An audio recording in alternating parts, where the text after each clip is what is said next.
Welcome to No Clip, the podcast that's like a book club for people who don't think that books reward them enough for being good at them. I'm Chad Ruthermans. And I'm Andy Kinnick. And today, we're going to be talking about Xenoblade Chronicles Definitive Edition, which was developed by Monolith Soft, published by Nintendo, and was released in 2010 on the Wii, and then the Definitive Edition in 2020 on the Switch. But first, if you could give us a like or a rating, it'd be greatly appreciated. Xenoblade, whether or not it is the Definitive Edition, is an RPG, and you would struggle, I think, to pin down, especially in 2010, what elements of what kinds of RPGs it takes from the most. Yeah, it is by Monolith Soft, who are a Japanese developer, and it is very much a JRPG. Mm-hmm. But it takes a lot of influence from Western design as well, kind of specifically MMOs. Yeah. I think Monolith Soft was formed by, I think it's Tetsuya Takahashi is his name, who worked at Square, and he's the guy who behind Xenogears. And then he ended up leaving the company and forming his own studio, and he made Xenosaga. Mm-hmm. Then eventually they got bought by Nintendo, and that's when they made Xenoblade. And I think it was one of those things where like the studio wasn't super popular, and they kind of just like got more experimental because they didn't really have like expectations that the game would sell super well, so they were like, let's just do this and that. So it leads to, I think, a lot of that experimentation they did with like kind of mixing and matching Eastern and Western stuff. Yeah, I was introduced to the Xeno franchise, The spiritual franchise. Yeah, through Xenosaga back in the early 2000s on the PlayStation 2, and there isn't a ton of design similarity, but there is like a hugeness that I think is what Monolith Soft particularly specializes in. Yeah, scale. Yeah, everything is scaled up to about as high as it goes. Like, even from like the most minute things where every system in the game has like 1 million levels to it. You level up in this game faster and more than you do in most RPGs. The world is huge. The like quest lines are really long. Everything about these games, and in Xenosaga, just everything in that game is like huge and buried under a mountain of just numbers and stuff. Mm-hmm.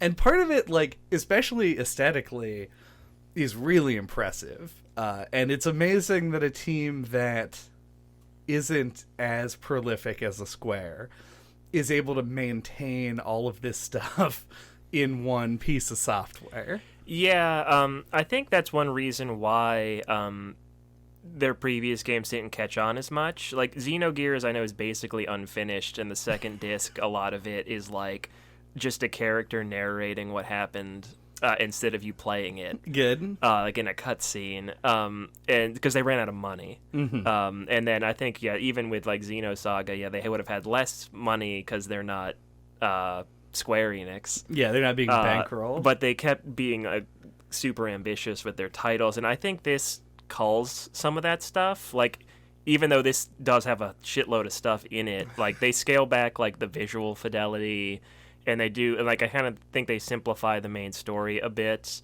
compared to, like, some, like, at least the way you would have thought of JRPG stories at the time as being, like, super complicated and having lots of, like, esoteric stuff in them. Yeah, to, like, go through the narrative, like, right now. There are multiple points in the game where somebody asks one of the protagonists, like, what are you doing? And they're like, we don't really know. Yeah, like, I feel like, it scales back on some of that stuff. And I think that's one reason that these games did become popular, because they're more accessible and less, like, obtuse feeling to, like, the casual player. Yeah, and to somebody like me, this game feels like it strikes the right balance of being, like, a game that has complicated systems, but those systems not being difficult to understand. So rather than like Xenosaga's like ridiculous like email system where you can like invest in companies to make extra money, which is like almost as hard to understand as actual stock trading. This game is like affinity system, which ends up adding a lot to the game and is like pretty easy to get your head around. You use two people a lot together, they're going to have a higher affinity, and that's going to have effects on like 4 or 5 different systems throughout the game. Yeah, and I don't know if like Nintendo had any impact on that. They were like, we're going to be making this for the Wii, so we have to like make it a little bit more palatable to a wider audience. So, but I don't know if that's the case at all. But yeah, like you brought up the affinity system, and I think that's a good place to kind of jump in more specifically. It's one of my favorite things about this game. We've talked about Chrono Trigger and Dragon Age Origins on this podcast, and I didn't bring it up on either of those, but I feel like it's surprisingly rare to find a JRPG that focuses this much on the characters as like a group of friends. In the way that these 3 games do, the ones that I brought up. In Xenoblade, I think does it especially interestingly because it does it both in the story and mechanically. The affinity system I think is really cool because it like, especially like the different like skill trees and how you link different skills between players, it's like a manifestation of like who we know and like who we spend time with affects us, right, and how we grow and develop. And seeing that reflected in a game is cool, and it just makes a surprising amount of sense in an RPG. Like, I think the affinity system is really cool, and it also relates to like your chain attacks and to the gem crafting and the heart to hearts. Yep. If you want like narrative motivation to do that stuff. Not to mention like certain side quests deal with it, and like there are other elements of the game. Your affinity link chants in whatever those are called, skill link or not. Chain links. Yeah, that's what they're called. In chain attacks are related to like how much the affinity between the characters is. So yeah, it ties into a bunch of different stuff. Yeah, and you got me the Xenoblade like Monado archive, I think is what it's called, but it's like a... Yeah, it's all in Japanese, so I'm not even really sure what the name is. Sure. But it's like a compilation of like concept art and like design documents and stuff on the game. It comes with a poster that has just an affinity chart for every character in the whole game, because affinity also affects like towns and side quests and stuff too. It was pretty crazy. Yeah. But it's kind of like how you were saying. It's how it's presented. It starts out like simple. It's just like, how good of friends are these 2 characters, and then it expands from that into like a whole bunch of other areas of the game. So yeah, I think that's one way this is like more smartly designed than its predecessors, is that like it starts small and grows, instead of dumping a bunch on you at the beginning. Yeah, and to sort of like spin off of that and call to attention sort of why this works as well as it does, because there's a world where this system sucks big balls and is not good, where it is such like a purely mechanical exercise that it loses all meaning. But I think that one of the things that this game does uniquely well in the genre of super long, expansive RPGs is it never, to me, and this is going to become more surprising the longer this podcast goes on, so just buckle your fucking seatbelts. I never felt like I needed to really grind, and that applies to the affinity system as well. There's like an affinity system between the characters that levels up based on a number of different things, and then there's an affinity system in place for each of the primary areas of the game, which you get just by talking to and completing side quests for the individual NPCs scattered throughout each of them. And you naturally level those up a pretty good amount without having to really focus on it. which, combined with that simpler narrative, does actually give you this feeling of like actual growth, at like you're laddering up through all of these things, and there's like a thing in the game that tells you that that is true. So it's like you're like, oh, okay, so we just did this big thing in Alchemath or whatever, and it was a big deal for the people there. It was a big event for them in their lives. You could imagine that if you were somebody living in that town, then having it happen would be newsworthy. It'd be on the front page of the fucking Alchemath Times or whatever. And you check your affinity tree, and Alchemath's got 2 stars now, and you're like, oh, okay, so the game recognizes that, and it's just because the systems have a really natural growth to them. So I really liked that. I think the game, if there are games that are ambitious to the point where they bite off more than they can chew, this is somehow like mathematically figured out the appropriate amount of food to have in its mouth at one time. Just the right amount to bite off. Yeah, and has bit off the appropriate amount and is chewing it comfortably for a pretty long run time. The appropriate amount for optimal mastication has been calculated. No, I think you're right. And I don't want to like overstate it or anything, but like, yeah, it has a number of these like secondary or like supplementary systems that I think really all prop each other up.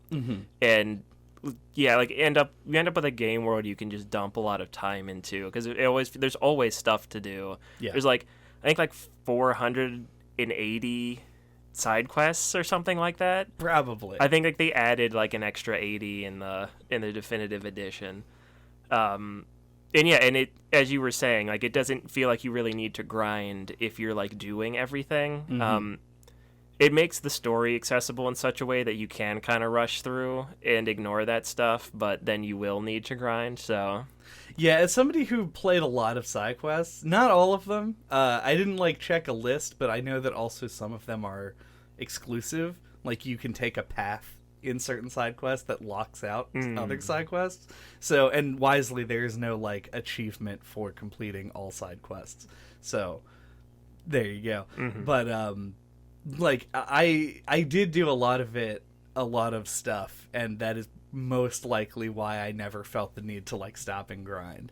I will say, like, maybe one of the only instances of grinding that I did in the game was like right at the very end. I wanted to max out the affinity between all the characters, and the way that you do that, if you're somebody with an internet connection and can just look this up and find out, is you attack the same enemy who has a spike that inflicts sleep over and over again, while you have like your primary character has a debuff, resist, whatever, and then you just press the B button to wake people up. And I did spend like an hour waking people up to grind the affinity between all the characters to max, which is, one, not fun and bad. And so I don't want to like overlook it as being like the instance of grinding I did. But also an hour is not that bad, especially if you're familiar with just like MMOs generally. Yeah, I've grinded a lot longer in like Pokemon, for example. So really not that bad, all things considered, even when I was forced to grind a bit. Yeah, and then on the opposite side of the coin, the first time I played this, I played the Wii version. It was like in 2016, and I did it on the side, like we were already doing the podcast. So I just kind of like rushed through the game and ignored a lot of the side content. And I was like, we should do this for the podcast so I can like revisit it and give it more time. But then I ended up playing the sequels and stuff, and then the definitive edition came out. So I just replayed it anyway before we ever got around to doing it. But yeah, it's definitely much better enjoyed, obviously, I think, by taking your time with it. You get to stop and smell the roses and appreciate those side systems. I will say some of the side quests are abysmal in the way that MMO side quests tend to be. Yeah, like they're satisfying. Like if at least for me anyway, and I feel like we think about these kinds of parts of games very differently than each other. But to me, they're enjoyable in the way that, like, I'm just really into this game and want more stuff to do in it kind of way. Like, most of them don't have much substance to them, or if they do, it's usually, like, narrative related, like you're interacting with, like, a interesting or silly character or something. Mm-hmm.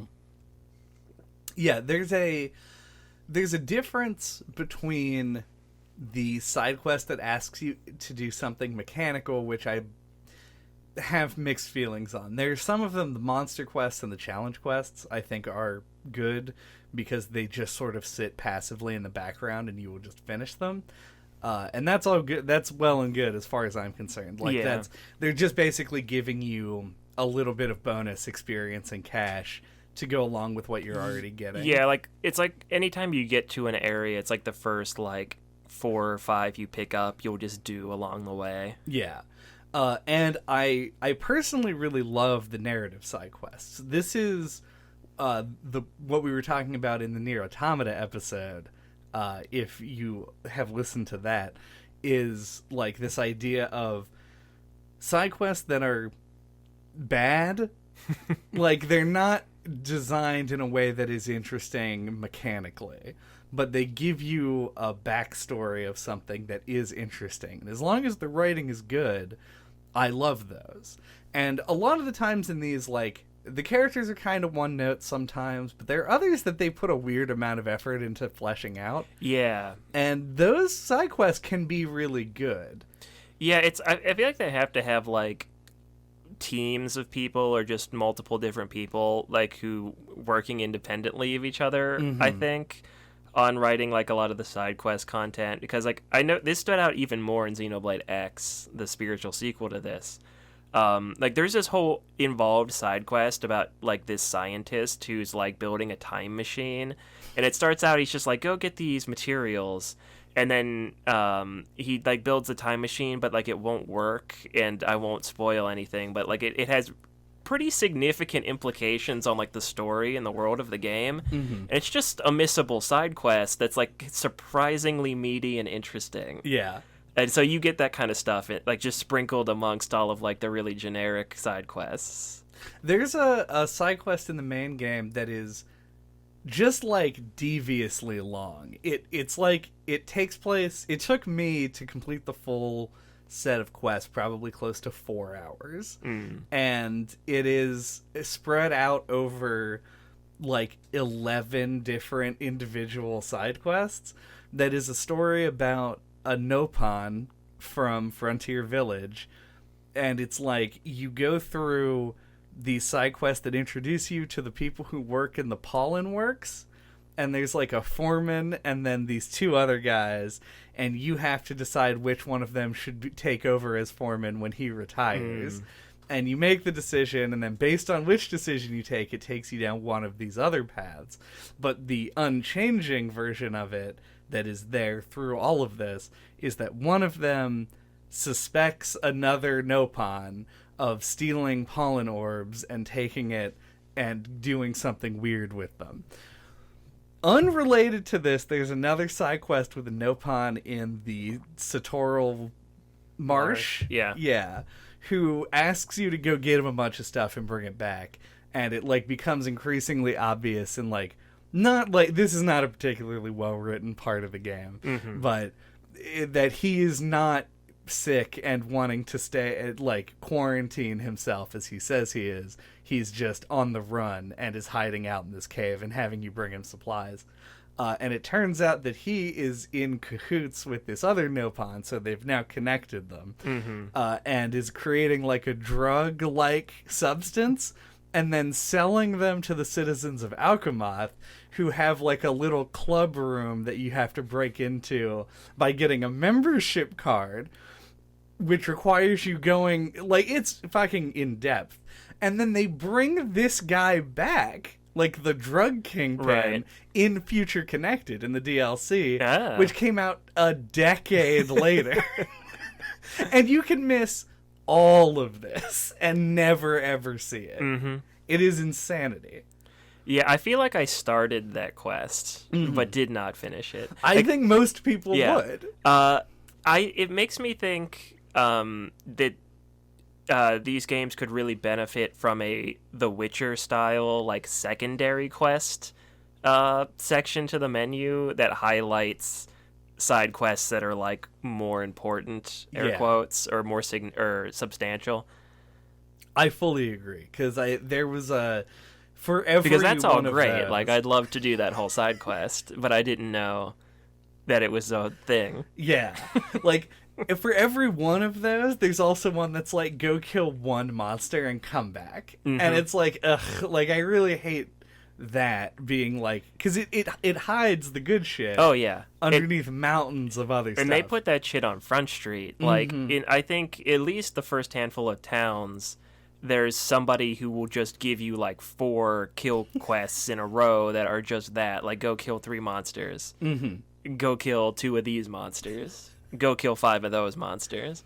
And those are meant to be the kind, as we said, that you just kind of do. Yeah. Like, you just open your map and you see the red exclamation points. And you're like, oh, yeah, here's some monsters to kill for this side quest. So it's just kind of like...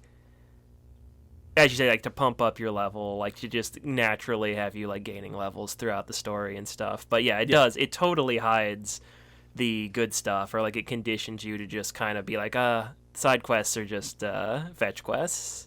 Yeah, it's the conditioning that I take issue with, because it is, like... Like, you brought up Nier, and I had a similar experience with that, where, like, at the beginning I was doing the side quests, and then... most of them were just, like, really shallow, and so then I stopped paying as much attention to them. Which is even weirder in the context of Nier, because, like, this game makes you... If you've played MMOs, it probably reminds you of them in a lot of ways. Oh, yeah. And if you haven't played MMOs, then you do still have sort of, like, an idea of this style of JRPG structure. And side quests are generally, in those games... literally just like a money and equipment grind. That's what they're there for. And it's really strange in the context of Nier, because it is a game that we praised for its writing. Like, this is a game that takes a lot of its weird shit very seriously and, like, has a reason behind a lot of it. So it was weird when so many of those side quests just felt like nothing. Yeah. This game has an extra hurdle to get over that it doesn't clear, where you are conditioned just genre-wide that you don't need to give a shit about the side quests and can just do the ones that you want to if they're convenient. Yeah, like, especially, like, genre expectations. Like, I think other recent JRPGs I played are something like Dragon Quest XI, and, like, the amount of side quests that has is, like, not even, like, an eighth of the amount in this game. So, yeah, it's just not as common. So, yeah, like, it is easy to overlook. Yeah. But there's some real gems in there hidden under just piles of things that were shoveled on top of them. It's like the game came out on the Wii as a commentary on the games on that console. Yeah, you just got to pan for that gold. It's worth it. But I guess moving on to other mechanics stuff, the combat system and the party is something I wanted to get your take on. Because I know, as I said, my first playthrough was very casual and quick and dirty. And I remember, like, only really using Shulk, Ryan, and Sharla my first playthrough. Yeah. Like, they set you up with, like, your jack-of-all-trades DPS main character, right, your tank, and your healer. And I was like, that works perfect. And didn't really experiment as much with the other characters, like, especially Ricky and Melia seemed, like, off-putting to me. On subsequent playthroughs, I experimented a lot more, or my subsequent playthrough, my second one, I experimented a lot more, but still found myself coming back to, like, Shulk, Ryan, and Sharla, or Shulk, Dunban, and Sharla. Right. So, and I know you experimented with all the characters a lot and had lots of different party compositions that you used. So I wanted to get your opinions on that. Yeah, I think, like, the way that I would have started this, if we had recorded it, like, 3 weeks ago, is just being like, this is a game that is said a lot that this is a game that you love or hate. because it is such a really specific entry in the genre. Like, all JRPG fans wouldn't necessarily like this game because it goes out of its way to be a little bit weird. And all other people might not like the game because of how deep in the JRPG trappings it is. And it's, I'm sure, the 1 millionth time somebody said this, but I did find this game to be, like, pretty okay. Like, better than I thought it was by a lot. But the key thing that holds it back for me, I think, is that I don't really love this combat system, and you do a lot of fighting in the game. But yeah, I think the shulk problem, that we'll call it, is definitely not a you thing. I think the game gears players, especially people new to the franchise, toward just playing shulk for the whole game. Oh yeah, the Minato arts are just too useful. And he only has the, like, maximum bars worth of arts to choose from. So it's not as much to juggle. Exactly. Like, it feels like it ramps up complexity a lot when you try and use other characters as the party leader, because you have to actually go in and be like, okay, what do these do? The game, even in the definitive edition, doesn't tell you that you can only have one aura active at once. And so, like, when you get Dunban, by default, he has, like, 4 auras on his hotbar. Right. And so, like, even the AI will just override auras middle of the fight, which is awful. Like, it's not what you want to do. But this game, what the combat system in action lacked for me, I think it made up for, and this is why my opinion has changed in the last few weeks, more toward I just like this game a lot. The complexity in those systems is what made me really fall in love with it, in a way that I did not expect. And I avoided using shulk after the first half of the game just so that I could learn and get better with the other characters and figure out what they all were. That's probably the smart thing to do. I mean, I think it's more of just, like, my need for, like, obsessive variety. Shulk is plenty good enough to get you through the whole game. But I feel like people who really like this game tend to skew to your side. Okay, that's fair, I guess. But yeah. Shulk is definitely, like, I hated not using him. Even though you're right, it does get tedious. Or you didn't say that, but I do feel like it does get tedious using the same character the whole game. I didn't say it, but I do agree. Yeah, but he's just like, I just, those Minato arts are so hard to give up for me. Yeah. And my other problem, and I do this in all RPGs, is I hate not having the healer. Right. Even though, like, high level play, supposedly Charlotte's supposed to be the worst character in the whole party, but, like, for me, like, I was using, like, towards the end of the game, Shulk, Dunban, and Fiora, and I was just doing that while I was, like, running around, just progressing. And then when I would get to a boss, I'm like, all right, Fiora out, Charlotte in, because I want the healer for the boss fight. So yeah, like, my old habits definitely died hard in this. Yeah. Well, there are a couple of things, because I've done a fair amount of research into this as I was playing. For the listeners' benefit, because you obviously already know this, I went through the game, and then I proceeded. I had a very boring June. This Xenoblade fans, it's not because of Xenoblade. Xenoblade haters, maybe, wink. But I had a really boring June, and not a whole lot happened, and so I spent a good amount of time just playing this game.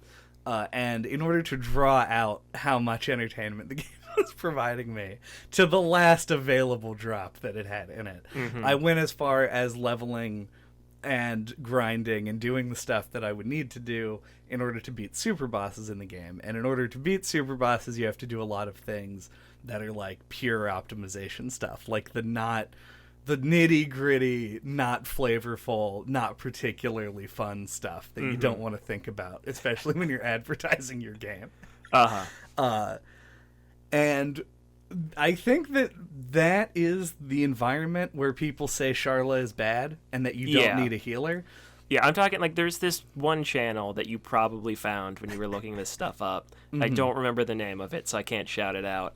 But he goes over like all of like the like what you're saying, like what you need to do to like fight the super bosses, and like what the best party compositions and the best art loadouts and et cetera, and gems and all that.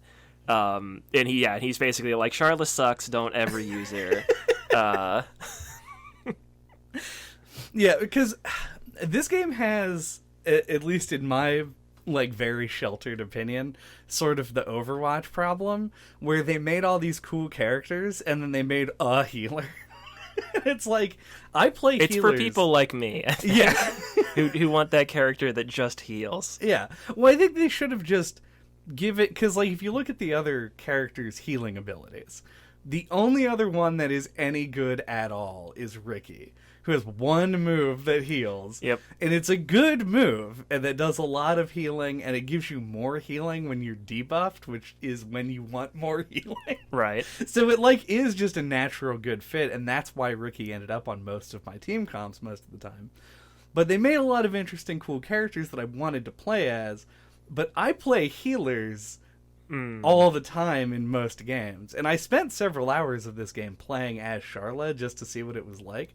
And Charla is such a mess of design. Like, her special ability, which if you haven't played the game, everybody has an action skill. I don't know what like it's the called. special art in the middle. Yeah. And it's all like Shulk's is the Monado arts, which as Andy has Right. described accurately, are fucking absurd and are just so good all the time.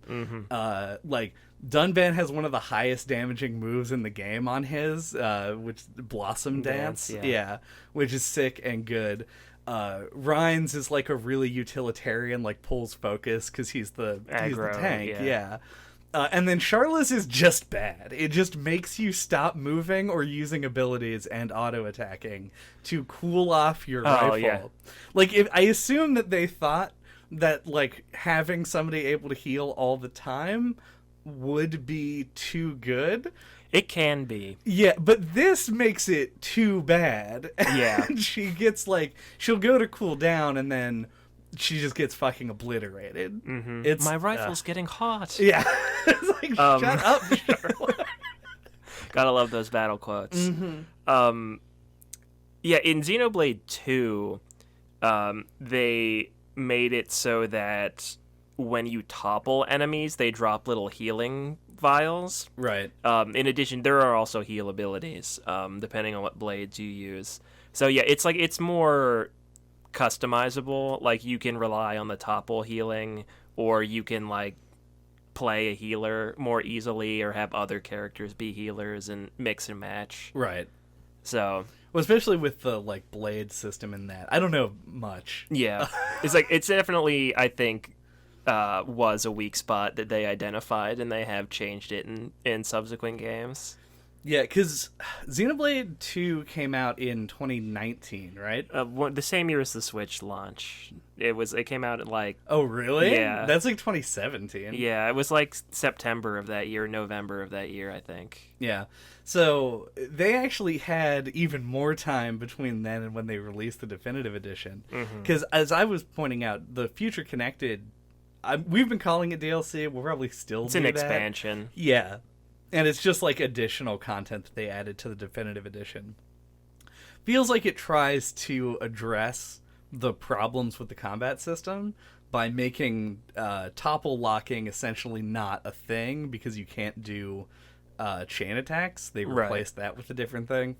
And even like they like a lot of like the team comp problems are kind of getting done away with just by limiting you to having only 4 party members. So you have pretty much everybody in your party at all times, and you switch them out. But yeah, it was like, there are issues with the combat system, but there's a lot of complexity to back it up. Oh yeah, no, I agree with that. I never really gave my opinion on that. But I'm just saying that Charla totally goes against the grain of all of that. Oh yeah. Because like all of her best abilities are all healing abilities. So she's a character that does one thing. She isn't super fun to play. She's more fun to play than I thought she would be, but not super fun.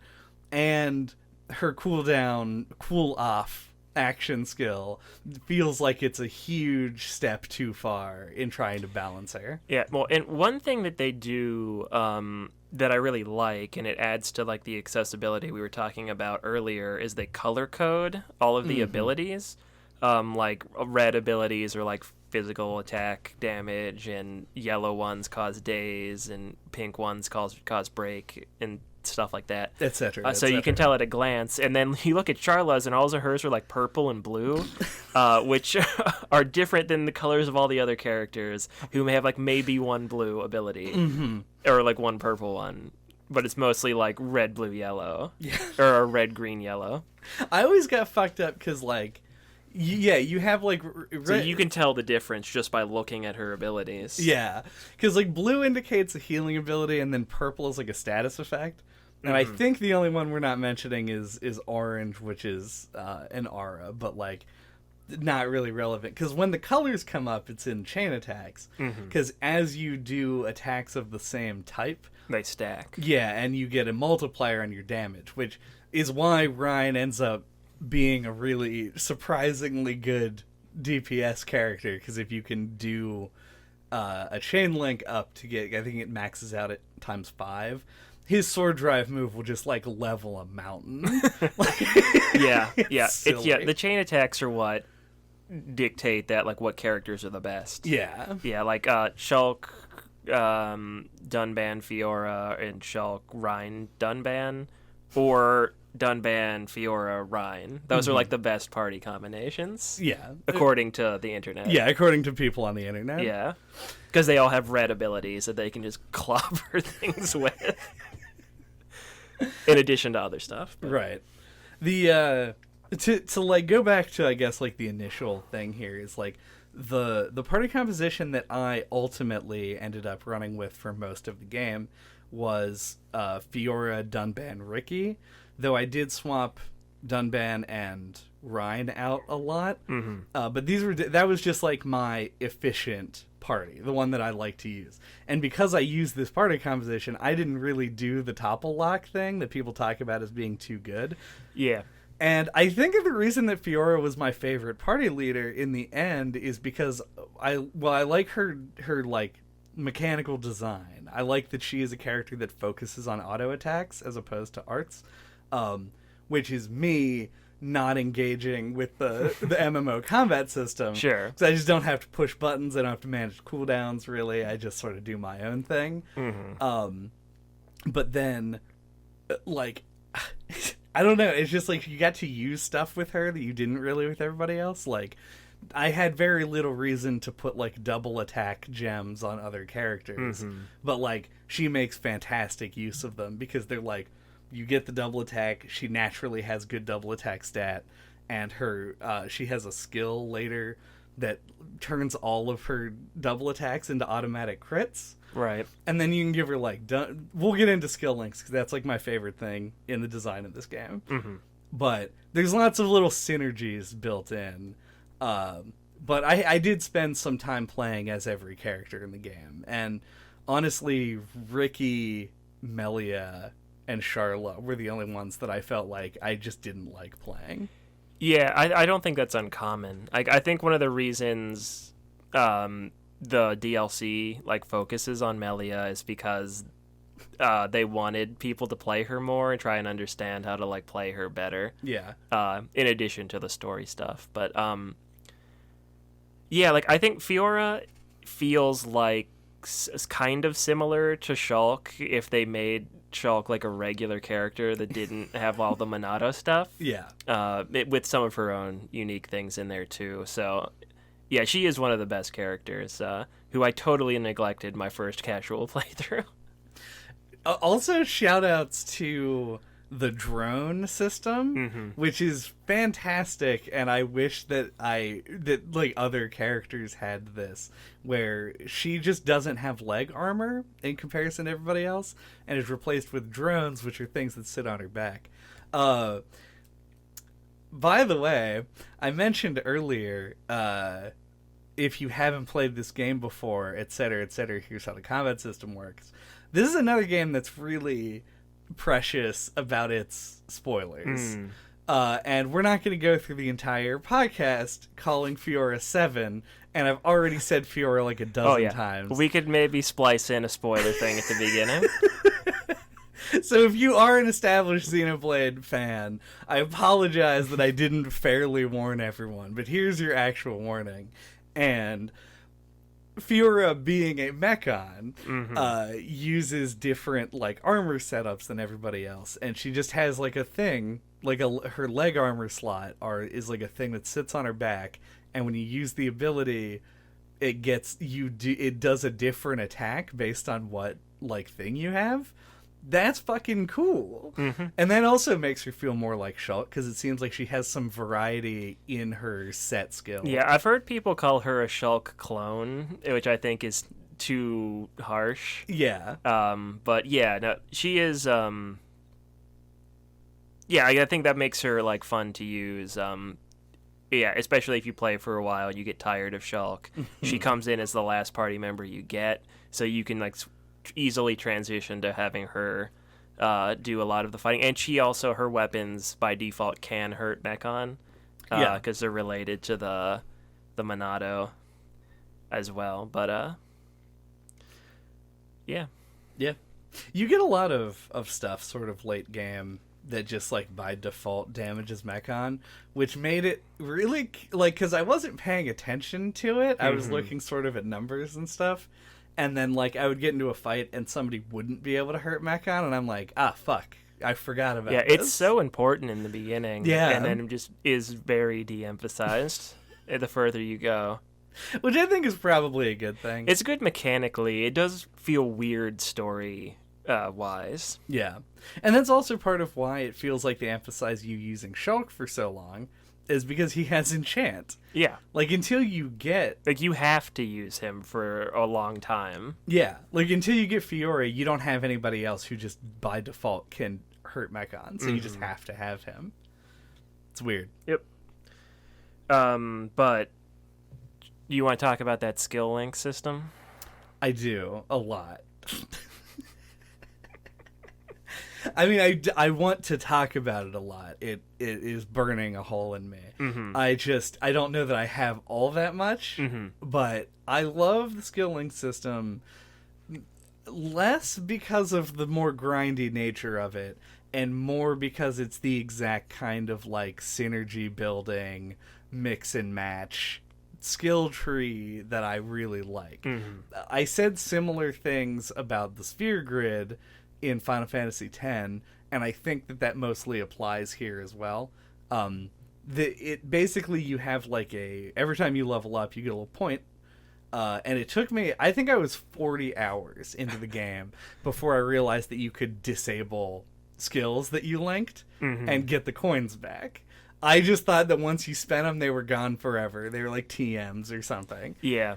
But once I found that out, the system became a lot more rich, and I got really into like just like going in and if I use this thing that makes your equipment 5 lighter, then my agility is going to go down to this, and I'll have more dodge potential, and then I can put this ability that makes burst affinity more likely, and you just get really lost in the weeds because there's like a million trees, and it's kind of hard to keep track of in a way that's like kind of good, because it feels like a puzzle.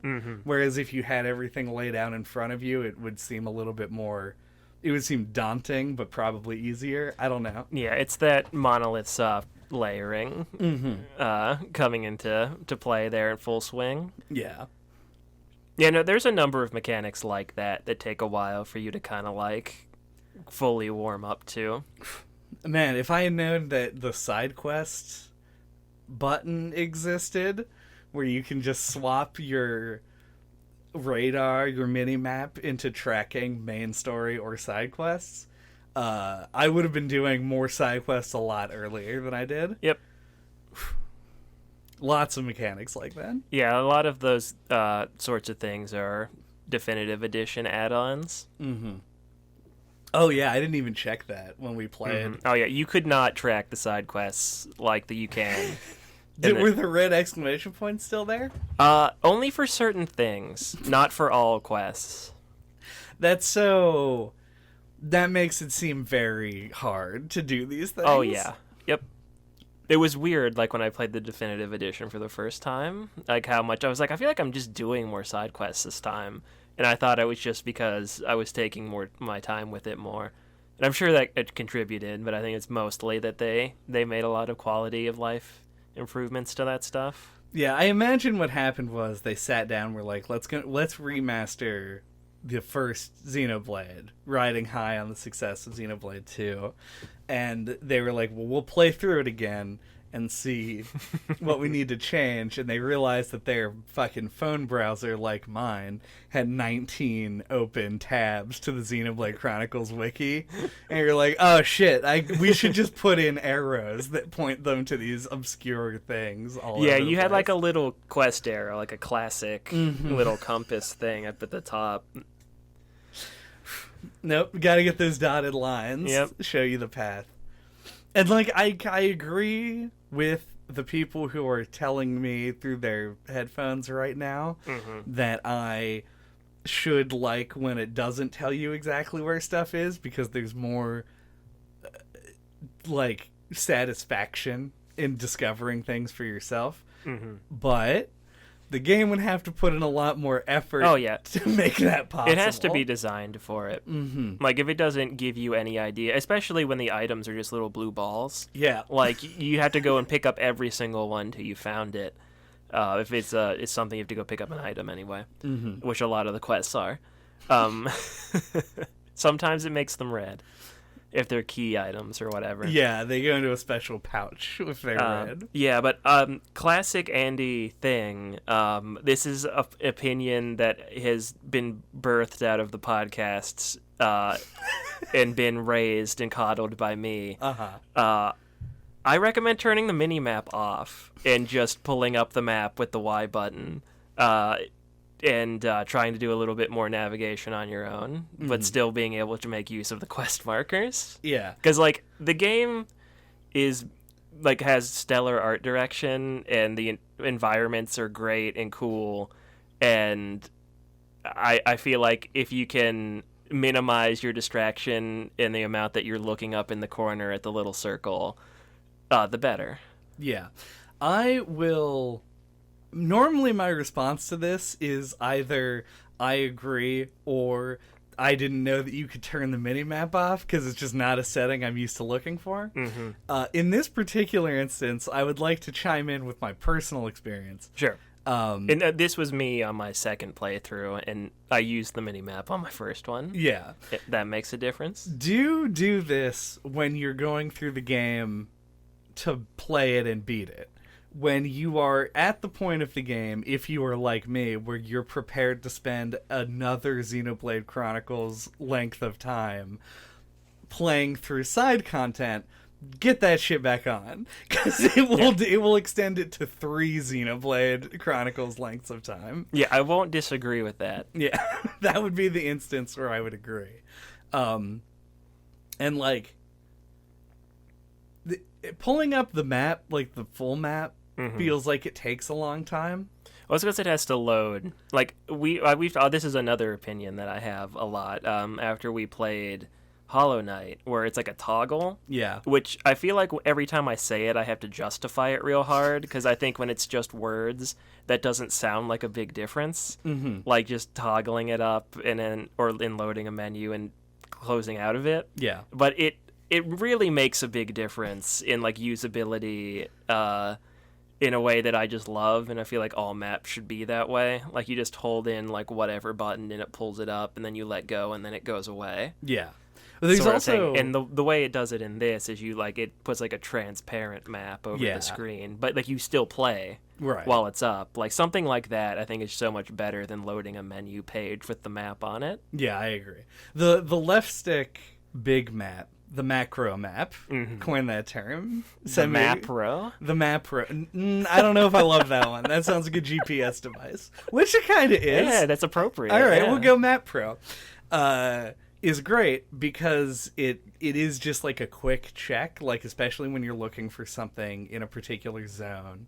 You're like, do I need to go around this like ridge, or over this little hill. Or through this cave that I didn't notice. Yeah. You pull the map up and you can quickly see like where each of those paths is going to take you.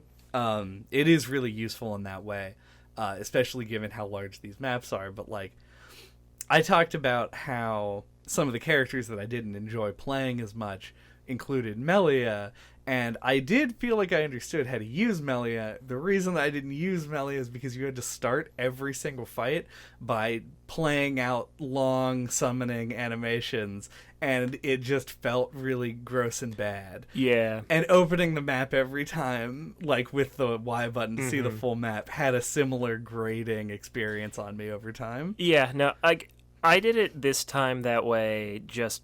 Yeah, because I played the game before, and like I just wanted to like, I just wanted to try it out that way, like because it's a thing these days where people are like, play Breath of the Wild with all the waypoints turned off and blah blah blah. Yeah. So I was like, I'll try and like use the map less. Like I won't just not use it. Like I'll just try to make a conscious effort to like think and explore more actively and blah blah blah. And I ended up liking it that way, and it was just like muscle memory to like open it with Y, close it with 2 hits of the B button. I don't know. Yeah, I made it work for me. I also want to shout out that if you try and play this game without ever opening the map, you're still playing the Wii version because you've negated skip travel, which is so important for this game. Because of how much like just general location hopping you end up doing. I remember I got one of the achievements in the game is called Lazy Bones, and you get it for using skip travel some number of times, but it popped for me when I skip traveled from the stairs in Alchemoth to the chapel in Alchemoth, which is like a maybe 20 seconds of walking, and I was just like, bring up the skip travel, don't get across this very small expanse of land. And I thought that I had found like the secret achievement for bad game players. I love that kind of stuff. Like I love cheeky achievements like that. Yeah. And we talked about this on the Luigi's Mansion episode, but like I think like putting in clever, well, that's not what it was, but like I would put something. Well, yeah, that's something that I would put in a game. Like if you skip travel between 2 points that were really close together, like I would call it out. Yeah, or I would want to as a developer. Like I always had this idea of like putting in something in the code that can sense if the player's just mashing through dialogue. And if they do it a certain amount, like you put in an achievement that's called like pay attention or something to just kind of like a meta thing. I think that kind of stuff is fun. It is the thing also that works, because if you're mashing on the button, then you're probably not paying attention. Yeah, once and then that it like pops sound up. comes on, yeah. I just think that kind of stuff is fun. I don't know if I really want to talk about the achievements in this game, but I will say, as somebody who got like 90% of them just sort of like by doing the things I was already doing, there are some cool ones. Yeah, this is... I feel like I've played a couple other games like this, but like it just implements its own in-game achievement system, and there's a comical number of them. Yeah, these like hundreds. Yeah, to the point where they feel like they've shot the moon and they kind of feel meaningless and not like achievements. But unlike an achievement that you get in Xbox 360 that comes up, makes a little bloop noise, and you get meaningless gamer score. Right, yeah. That does nothing. You do them just for the satisfaction of doing them. Yeah, in this game they do give you experience. Oh, that's right. Yeah. Yeah, and some of them quite a lot, and then other ones that seem like they should give you a lot don't give you jack shit. So... Yeah, and also discovering locations gives you experience, which is a decision that I love, because I don't know why, it just always gets me really jacked if I level up from discovering a new location. That's always, I don't know, it just always feels really good. Ricky inexplicably has a skill that just increases the amount of XP you get for finding locations. It's because the Nopon are nomadic. I mean, okay, inexplicably may have been the wrong word. It is thematically appropriate and is good, but it's such like a wild skill to have, because it has a limited number of times it would ever be applicable. Yeah, But I feel like that's, and we can use this to transition to a break. I feel like this game has stuff like that in it because it thinks of its characters as characters and not just as like a means to deliver gameplay mechanics. That's true. But they mesh them together, like, with the mechanics in a way that like sells the thematic points they're trying to make. Exactly. Much like on a podcast, when you do you talk a lot about mechanics and then you go to talk about narrative, but because we aren't masters of the craft of the Ludo narrative, we do put a break in the middle. So we do want to talk about that theme, but we should do it after the break. Also, He-Man and the Masters of the Ludo narrative. I have the power! And it's justified by this.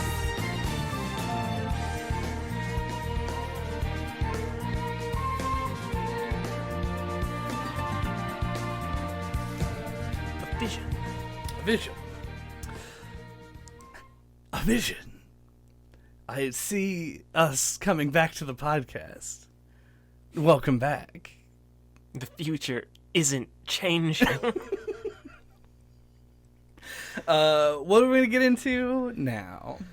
You want to talk about the story, the characters, the enemies, the stories, and the characters? I see your notebook open there. Yeah, I do. I mean, we could just run through this real quick. The very end of the first half, we did talk a bit about the skill link system, and the other way of getting skill points, which are called affinity coins in this game, which determine how many skills you can have active at a time. You get one for leveling up, and then you also get one every time that you defeat a unique monster.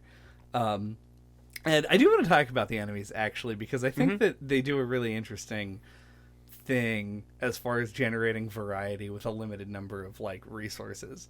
But one of the types of enemy that you can encounter is called a unique monster. And the unique monsters are essentially versions of existing monsters with higher stats or unique movesets. And you find them in a million different varieties throughout the game, ranging from I think the first one you fight in the game is legitimately just called Unusual Clone Brog, which is just a Brog, which is a frog, and it just has a slightly higher, it's a higher level, it has more HP, deals more damage, that kind of thing, and that persists throughout the game. Like a mini boss kind of a thing? Exactly, yeah. And they're a unique challenge in some ways, in that if you fight them at an appropriate level, they are a lot harder than regular ones, and they're placed really specifically. So, if you get into a fight with a certain one, there might be other things around that are likely to get sucked into the fight as well, which makes it a little bit harder. All the way up to the end game super bosses are all considered unique monsters as well, and give you those affinity coins. Yeah, my favorite ones are ones that have little implied maybe not narratives, but there's this one that in the marsh where it's a castle, an old ruined castle, and you fight your way up around it. There's all these lizard guards, and you get in there, and there's a lizard king, and you can have to, or at least I did, draw all of his guards out and fight them before you go in and fight him. And I just think that's really cool. Some of the enemies are implied to be more intelligent, and they'll have little settlements. The Turkins are also like that, and there are some unique Turkin monsters as well. Yeah, there's a general, and a lot of the time they'll be the focus of a quest. Yeah. Where it'll be oh, go fight and kill this thing, and they'll explain what that thing did. This is the one, this is the monster that killed my friend. This is the monster that is amassing an army or whatever. Yeah, and I like that there's enough of them that you'll find some of them through quests, and it'll be cool to have the context. of like a story to go with it, but it's also cool to just find stuff like that. Yeah. So you get like there's enough of them that you get a nice mix of that stuff. Yeah, and it's an interesting reward structure as well, considering like most of the time if you find a secret area, your reward is usually like a heart to heart or some blue balls that you pick up. Or a heart to heart that gives you some blue balls. Am I right, boys? Oh. Got him. Got him.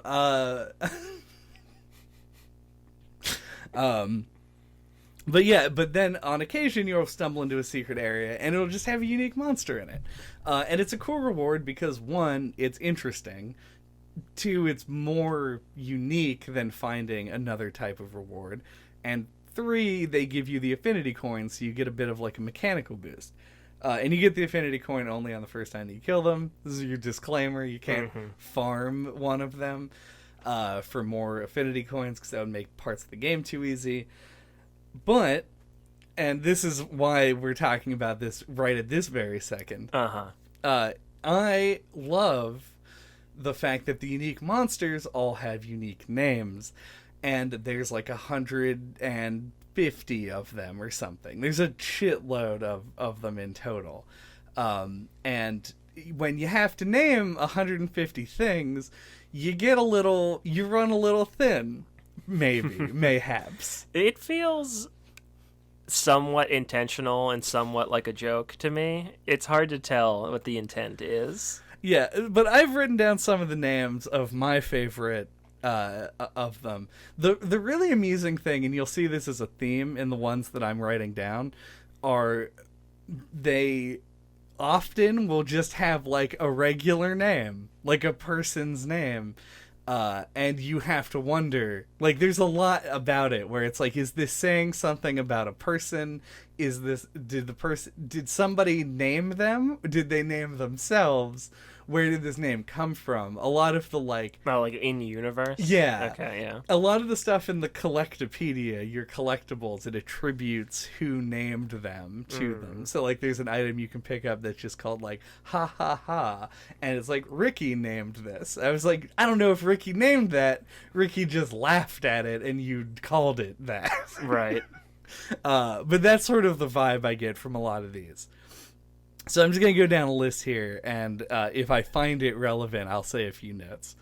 We have Affluent Belith, which I just liked because of the choice of affluent as their adjective here.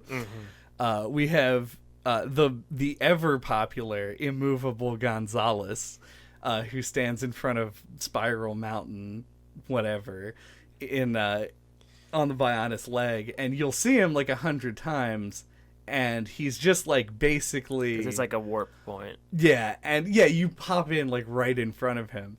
And he's unkillable for you for the most of the game. I think he spawns in at level like 91 or something. Right. And it's just hysterical to see him every time, and satisfying when you finally can murder his ass. We have Despotic Arsene, which I put on here as the only super boss in the list, but it's just such a comically dramatic name when the enemy itself is a rabbit, like it's one of the bunnets, with just a big stick, and he hops around and looks no different than the ones around him, but he is over the level cap and will just smash your brains out if you run into him.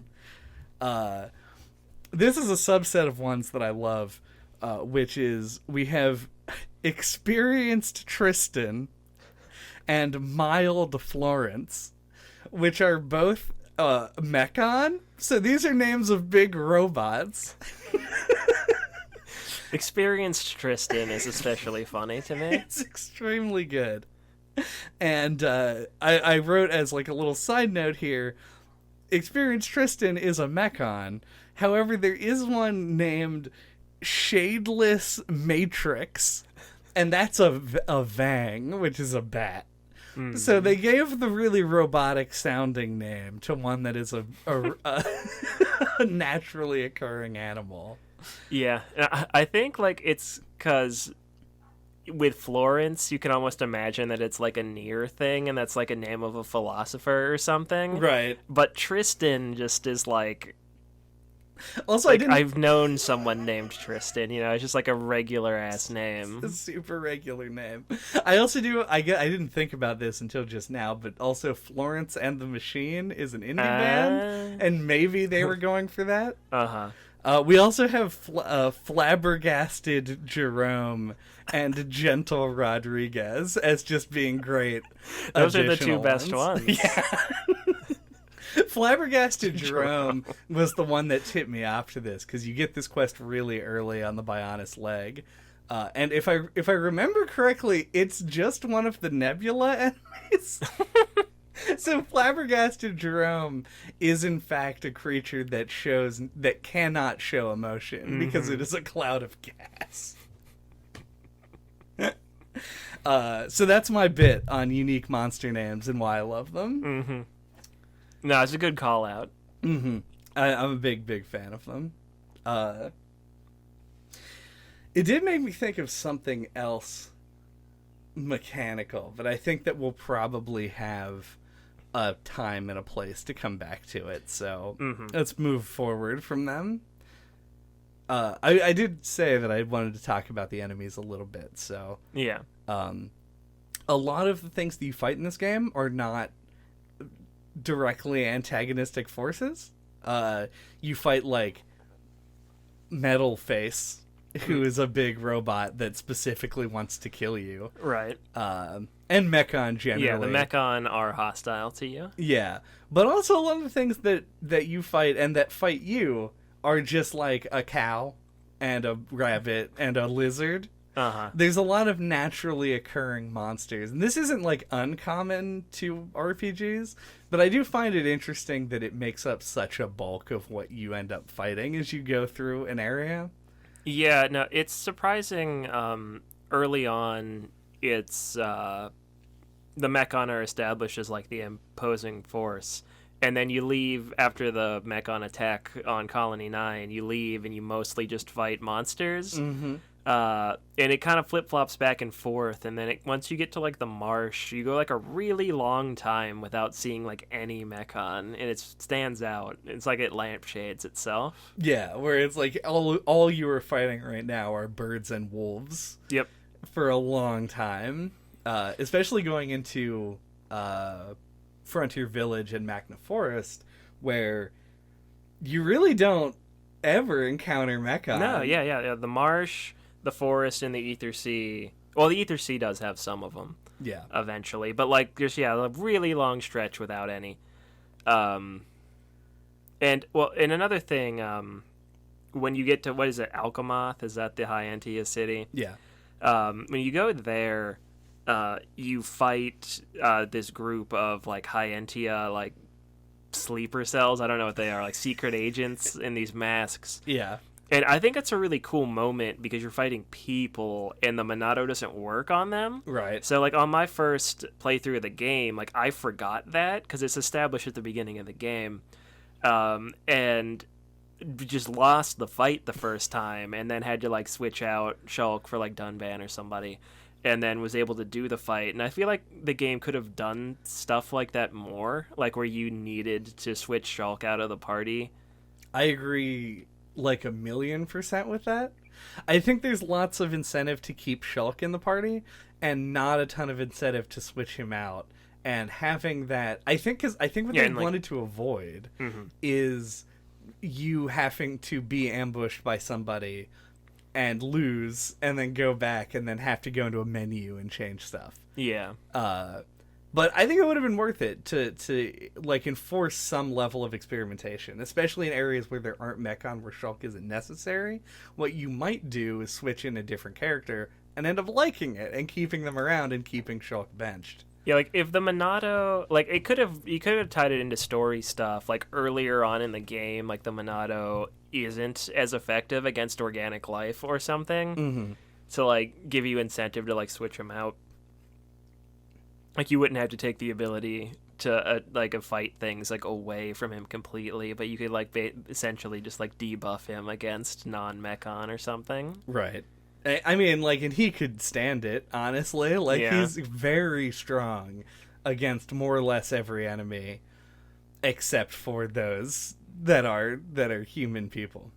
I also, and it didn't occur to me, and I think this may be after the point in the game where the revelation becomes apparent. I won't say that it was necessarily explicitly told to you that the faced mechons are immune to the Monado because they have a human component to them. Yep. And these are humans who are immune to the Monado because they are humans and are wearing masks which visually call back to the face on the mechons that you can't hurt. Right. Which I think is pretty clever. Like, pretty actually really good writing in a way. No, this game has got a handful of twists, and I think they're all pretty effectively done. Yeah. That's the one that stands out in my memory the most, I think, is that, the faced mechon are people, have people inside them. I know, I feel like you already had it spoiled for you because you knew that Mumcar was Metal Face. Yeah, thanks to Smash Brothers. Yeah, but, that was, it's one of the more memorable things from my first playthrough. There's some great, it's great foreshadowing for it. The fact that he has, the claws, Mumcar's, claw weapons, and he's got you can kind of tell it's the same voice actor, but you might not read into that. So the way he as soon as Dunban shows up, he antagonizes him specifically. So there's clues in there, and I think it's really well done because they do that thing where the context makes you maybe not realize it. Right. Well, especially in the Assault on Colony 9 sequence, where you would have been introduced to Mumcar an hour ago, not that long ago in the context of the game, and they do a really good job, I think, of making it seem like a unique threat. I don't think that my suspicions would have been raised in that first sequence, and he uses a lot of his signature shit. He has the same tone of voice. It's not like one of those things where they don't want to give it away, so they take away the personality of the villain. He still has his personality. It's actually, they do a really clever thing where they actually amp it up. Yeah. Because he has all this power now. So, he does kind of act similarly, but it's, more. Yeah. I feel like you don't make the connection. There's nothing there really to, bridge it. So, it ends up working really well, and you just think of Metal Face as his own thing. Yeah. I will say that Smash Brothers did me a disservice by having me know about Mumcar, but it also led me to believe that Metal Face was the final boss. Oh yeah. So I had no idea what was going on, and honestly, when I got to the scene with Zanza who's shackled because he's a giant, I was they could have just rolled credits here. And had the rest of this game be Xenoblade 2. But Monolith Soft wouldn't stand for having a game that was only 30 to 40 hours long. So it went on for quite a bit longer, and you even later than that end up killing Metal Face, and my initial prediction, which was 10 chapters on Bionis, 5 chapters on Mechanus, ended up actually being right, but there's just more chapters tacked on at the end that are back on Bionis, right? And the Mechon chapters take a very long time, so it was weird. That's how I thought it would play out, and I then thought that it was ending a lot sooner than it was, and then I thought it was not ending for a long time. It really did. The pace of this story did not keep me. It kept me guessing in a way that I did like in the end. Yeah, no, especially I don't know if you would have remembered it at all if you watch Shulk's reveal trailer for Smash Brothers. Metal Face pops up at the end, and because he's in the stage, it says something about Monado Boy, blah blah blah. Right. So that even more kind of sets him up to be the villain of the game. It's kind of like a Kingdom Hearts thing with Maleficent is set up to be the villain and then she isn't. Yeah. But yeah, I feel like you sprinkled in several breadcrumbs, and I could go in several different directions here. Do we want to backpedal a bit and talk more about the characters, talk about Fiora at the beginning. Yeah. That's also related to narrative twists. So I think this is another really effective twist that they do, is that Fiora is set up to be a party member. Like, she has items in the shop. She has, like, a unique play style, like her own arts and stuff, and you take her with you on the first little quest that you do to go to get the ether canisters or whatever. Yeah. And then, like, 20 minutes later, she gets killed in a cutscene. And so it's like, I think it really pulls the wool over your eyes there, and like, you're not expecting her to die. And I think that the fact that they did put in that effort to make it seem like she was going to be, you know, in the game with all of her armor and weapons and stuff in the shop, it really makes it feel like it's gonna stick, like that, because it really emphasizes the weight of the loss and makes you feel it. And then when she ends up being alive at the end, it makes that twist work really well too.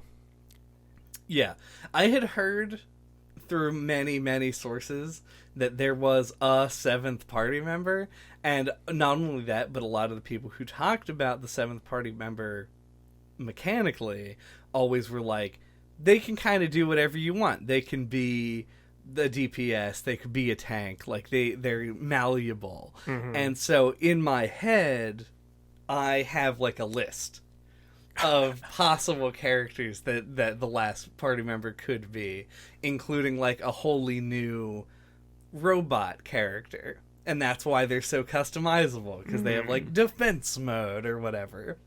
And Fiora's on that list. She's like number 3 or 4 on the list, somewhere in there. And I never really crossed her off as being a potential like returning character. But it was not at the top of the list. It wasn't one that I came back to a lot. And they put so much time in between that I think the twist really works. Oh, yeah. Like, it totally worked on me. Like, I'd never even considered it. I think especially they throw in Melia. She's the second to last party member you get. Yeah. The last one before Fiora. And they set up, like, this little, like, romance, like that Melia has a crush on Shulk, and I think that's to even further throw you off the trail before they do the reveal of Fiora being alive. And I think it's really effective for that, but I do think it ends up shafting Melia pretty bad. Yeah. So, you know, like they wagered that there, and you can depending on your tastes and how much you like Melia or don't like her, whether or not it was worth it. But it works for that twist really well, because I think it does throw you off. Yeah, it throws you off the scent a bit. Yeah. Especially considering how quickly afterward it comes, you know? And they even, like, involve Charla in it. Like, they have a scene where, like, they talk to each other about it. And it's, I don't know, it just feels like it's going to be a whole thing, and then it's not. Yeah. Surprise Fiora. It's actually a really common sequence in all of the heart-to-hearts that Melia is a part of. Not obviously all of them, but, like, when she talks to Charla, when she talks to Dunban, she has sort of like there's like a confidant relationship between those characters where she talks a bit more about how, because they're the older ones. Yeah, like her feelings with, they're all younger than Melia. This is another thing that I'll get into. Half high Entia. Yeah, is like this love triangle that's like developing even after Fiora shows up. In fact, only after, because otherwise it's a love line, which is a different thing. It's not acknowledged by the story, though. No, it's only acknowledged in this like supplemental content. Yeah, right. And I love everything that they do narratively, thematically, to combine with the mechanics with Fiora. I think that having her as a playable character at the very beginning and then killing her is great, because it does set up that expectation and makes the loss feel a lot more substantial, especially given that you then go a very long time with just Ryan and Shulk. Yep. I like that when she comes back at the end as the new character with a new body and a new skill set, and she's part Mechon. Yeah, which makes her like incompatible with the gear and stuff that you've already collected, which means that choosing Fiora, which seems like the way that the narrative and Shulk would be pushing toward, is kind of difficult. It's like a challenge to actually get over, because you have to find new stuff for her and make new shit and make sure that she's up to speed with everybody else. And I like that as like a thematic mirroring of like, now we have Fiora back, but she's new and different, and she seems like she just wants to die. Yep. And so there's a lot of that going on. I hate all of this stuff that they tried to do with Melia. And it just feels like it shit the bed so hard. Because, like, even if you like playing as Melia, which, like, more power to you, I've heard she's very good, she does not mesh in the party. You would never put Shulk and Melia together if you're trying to build, like, a balanced team composition. So their affinity's never very high. You never get to see their heart-to-hearts. It feels like a really one-sided Melia-only theme. Yeah, that's a good point. They don't have any synergy mechanically. Like, that would have helped. And, like, the pacing of the story, like, it does feel like they needed more time to develop a relationship before Fiora comes back. Because, like, even if they want to, if they want to do that love triangle, like, go for it and actually, like, make you feel like you're pulled in two directions. Yeah. Which it just doesn't really happen here. Not at all. Like, especially for the character. Like, you might like Melia, but, like, Shulk and Fiora are, like, childhood sweethearts, and there's no other choice for him once she's still alive. Yeah. I do want to shout down the opposite of a shout out. I would like to hate on Fiora as a character because she is awful. And I love playing as Fiora, and I like the things that they did mechanically with Fiora to make her story work in the systems. I do not like that Fiora is just the most, like, broken, subservient robot woman. She is like a Stepford wife. She's like the proto-Stepford wife, where she's like, I just want to make Shulk happy. I want to fight as hard as I can so that I can get over all this stuff and we can just go back to me making sandwiches for Shulk, who doesn't appreciate them and never says that they're delicious. Which is brought up multiple times for some reason. And if at the end of all this I'm dead, but Shulk is safe, then everything is exactly as I want them to be. And it just sucks to hear that from a character, and I realize how anime a lot of this stuff is. Yeah, it's definitely cultural differences. Mm-hmm. And I'm an ignorant American, so take anything that I say with a pile of salt. But, yeah, it's just, their, like, attitude, from what I understand, like, attitudes on, like, sex and relationships and things are very, like, there's, like, they have a very, like, formal and, like, tradition and, like, expectation, driven society. It puts a lot of pressure on people to, like, act and behave a certain way. Mm-hmm. And that kind of, like, subservient housewife thing definitely still has a foothold over there in that kind of way. Yeah. And I mean, are like, honestly, here as well, there's, like, a certain it just the way it manifests in media is just very different. Yeah. And it's especially strange in the context of this type of story where, like, there's a lot going on here where the things that they're worrying about seem very dwarfed in comparison to the godlike sort of entities that they're dealing with. Yeah, that's a classic JRPG thing. 100%. But what it does, though, is it makes Melia seem like a much more fucking balanced and rational person in comparison, which furthers the sort of, like, awkwardness of them not ever really giving you a choice. And though that's a good way to frame it. It does feel like it's setting it up for there to be a choice for the player. Mm-hmm. But there isn't. Yeah, I mean, for all intents and purposes, Fiora is the C. Catherine choice. or the K. I don't even remember at this point which one was which. C. Catherine is the way it is on the box, so it's the blonde, sexy one. It's the blonde one, yeah. And K. Catherine's the more normal, responsible adult one. Right. Who is Melia. Okay, who yeah. has a job and, like, a responsibility and does things.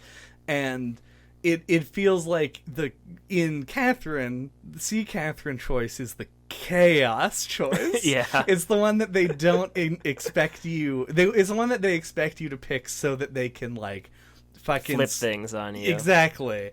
But Fiora just seems like that's what they want to go with. Yeah, and I brought it up on the first half in some way or another, but I feel like they probably do have some lingering regrets on how they handled Melia, and that's why she's featured in the expansion. Yeah. And I like that they gave her more of a character. Yeah. I didn't use her very much. No, I tried. I tried so hard and got so far, but in the end, it didn't really matter. But I don't know if I just don't remember it because I played it when it came out and have not replayed it. But do they go into the romance stuff in that at all, or do they just not acknowledge it? Yeah, it's basically like it didn't exist That's ever. a missed opportunity. I agree. For them to, like, talk about it. I think that there is some, like, subtext at the beginning. Because, like, yeah, they're alone. Like, you could have some good romantic tension there. Yeah.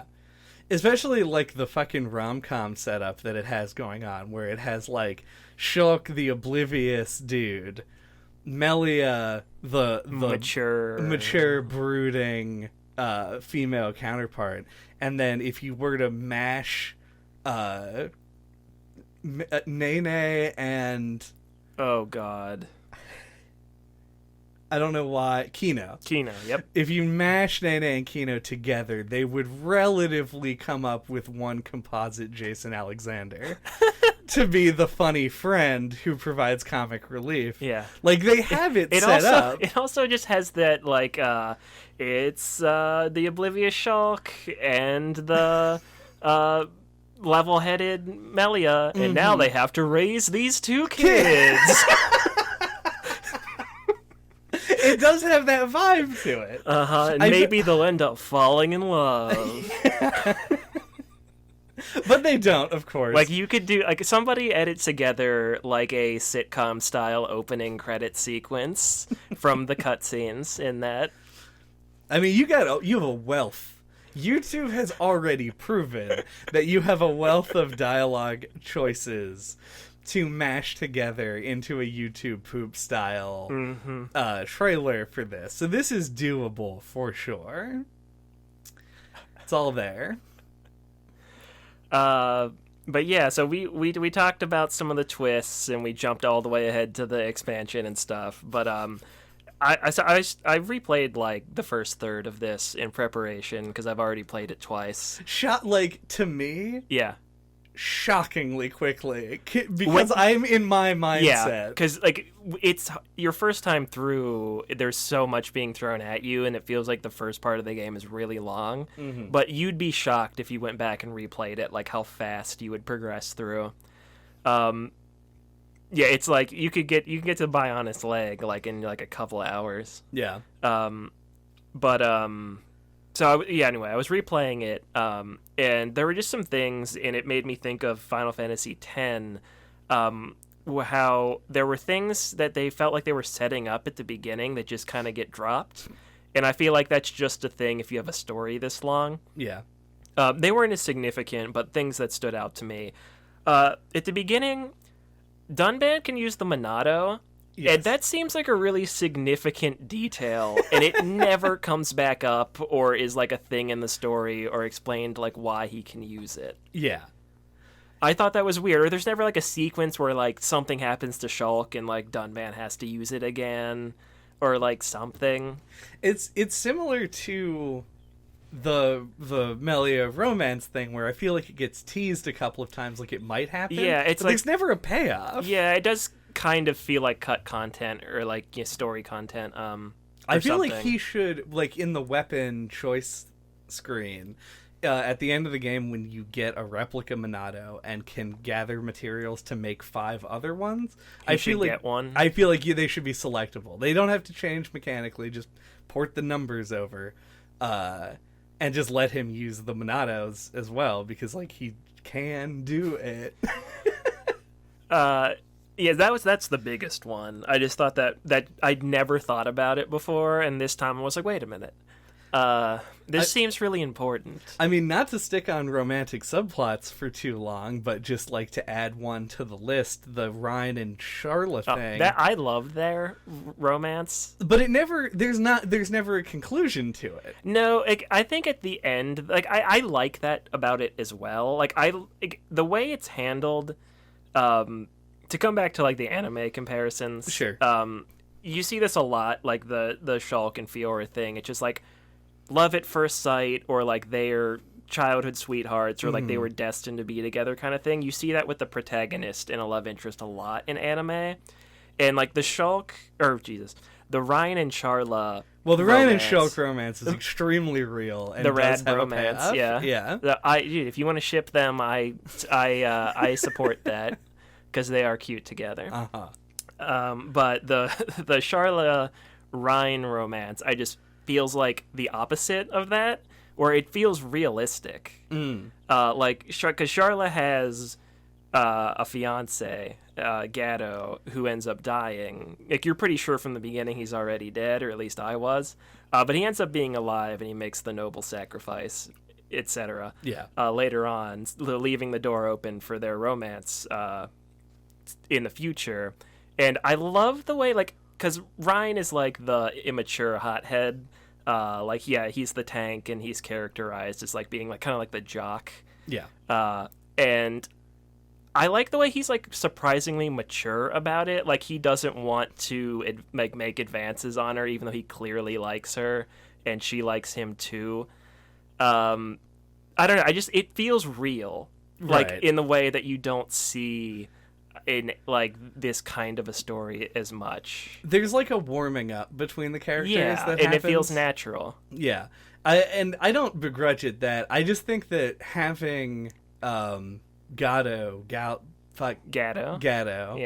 die in such a dramatic way feels like it is setting up for an explicit, like, at the end of the game it'll do like the year forward thing. Oh, and then they're like married or something. They have like kids. And it's just, it doesn't happen as far as you know. They're still in like a will they won't they sort of relationship. I think they do leave it off like that, but I think the significance of Gatto's death, like you said, it's a very grandiose thing. Like, you would need time to cope with that, and that's why I like it, is that like Ryan, like, I think it comes through in his character that he like realizes that. Yeah. And and I think the way that last scene, the way they leave it off, where they're just all fishing while like Shulk and Fiora are having their conversation. Like, I feel like there's some implied, like the way like Ryan is with Juju and stuff, and like he like kind of assumes that parental role naturally without really trying. Like, I feel like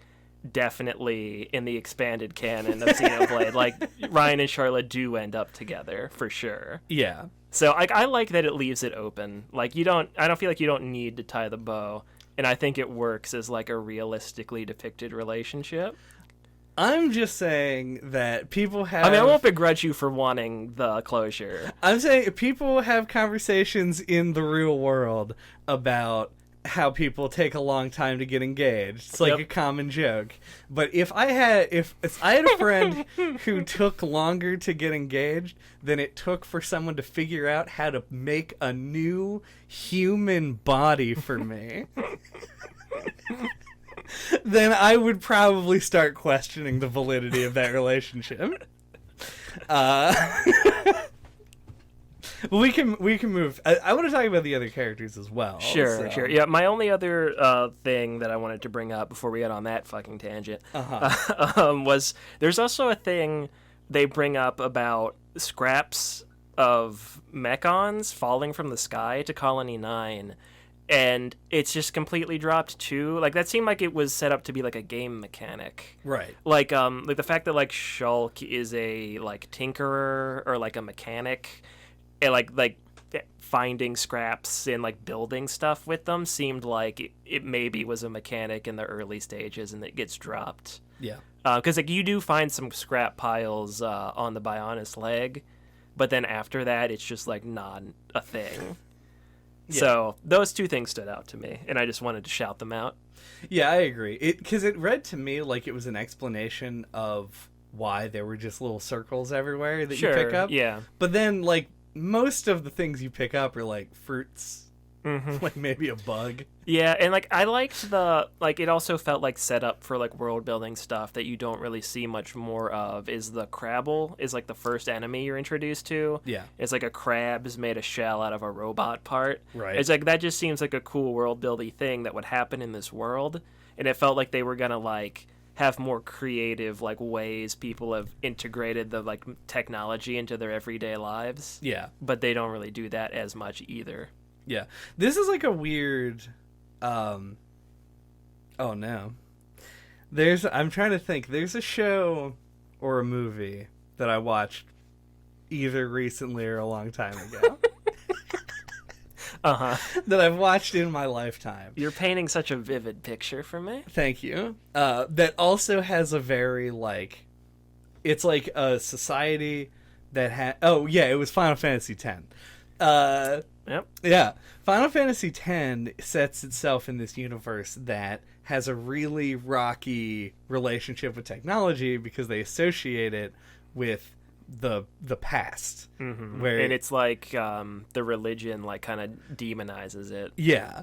And this game has, which did give me Final Fantasy X vibes, yes, has a similar thing going on because the technology is primarily of the Mechanis. Yeah, and like there's also like a cool tone to it at the beginning as well, like the ether facility mine that you go through. Yeah. They talk about how it's just always been there and they don't know where it came from. And like there's this like tone of like there was something here before them, but they don't know what it is, which also doesn't really come up as much as you would expect. Yeah. It's like a lot of this stuff I feel like could be, like you said in the first half of this podcast, so a very long time ago. In the before time? Yeah. They did a lot of streamlining with the narrative. And I feel like there is a rich vein here that, I mean, I haven't played Xenoblade Chronicles 2 and don't know what the narrative... It's not relevant. Okay, I didn't figure it was.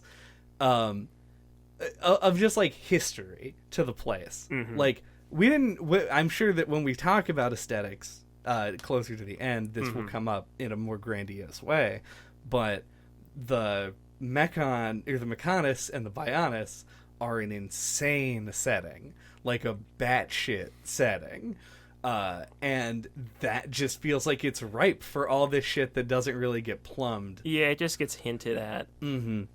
And it's just, I don't know. I think it's cool to some extent because, like, I'm the kind of person who liked playing Skyrim and just walking into a cave and going, like, look at this cool cave. Maybe there's something in there that means something, maybe there isn't, but the implication that there is something at all is enough to sort of get my motor running. Yeah, it depends on the presentation. Like the goals. Like a JRPG, you expect explanations for stuff like that. Yeah. Much more. And it's not like I'm not putting the Bionis on the same level as Timefall. Right. Where it feels like a missed opportunity because lest you forget, it does swing a sword the size of like the planet Earth at something. Yeah. So there's that. Yeah, and it's like it is. You said that like it is streamlined, like we were talking about before, but it's not like it's streamlined in the same way as Final Fantasy X, where it feels like they've stripped a lot out. In like to get like a more like compact, smooth narrative experience. It's just it's like a simplified like way of telling the story that's not as complicated. There's still a ton of stuff in there, and I sympathize that they have to like cut stuff because I definitely like I feel like Monolith is a developer I really relate to and like their ambition and creativity with the game world, so I'm sure they probably feel these missed opportunities a lot heavier on their shoulders. Oh yeah, I will make this as fast as humanly possible. Yes. But Melia is 88, and that is a problem with how this game treats Melia. Yeah, but there's this like implied. I mean, I'm gonna say dog years, even that's not a good thing to say. But like time scale is different for her. Yeah, because she's half Hyantia, half Homs, which we haven't used that word yet because it's stupid. it is pretty bad. But humans are called Homs in this game. I spent so much fucking time in Frontier Village in this game that I just kind of started to assimilate Hom-Homs as being the actual name for. It's pretty funny. But I only bring it up because there are like many, many, many instances where Charla is coded as being like the older woman, and she's 21. Yeah, but that's the thing, is that she is older than Melia, like in certain ways, like, you know, because like obviously, like we said, Melia's mature and this and that, but like she's a princess, and she is an empress. She's an empress. I guess like a pre-empress is still a princess. Yeah, she is empressed. I don't know what the term is. Coronated at the end of the DLC. Right.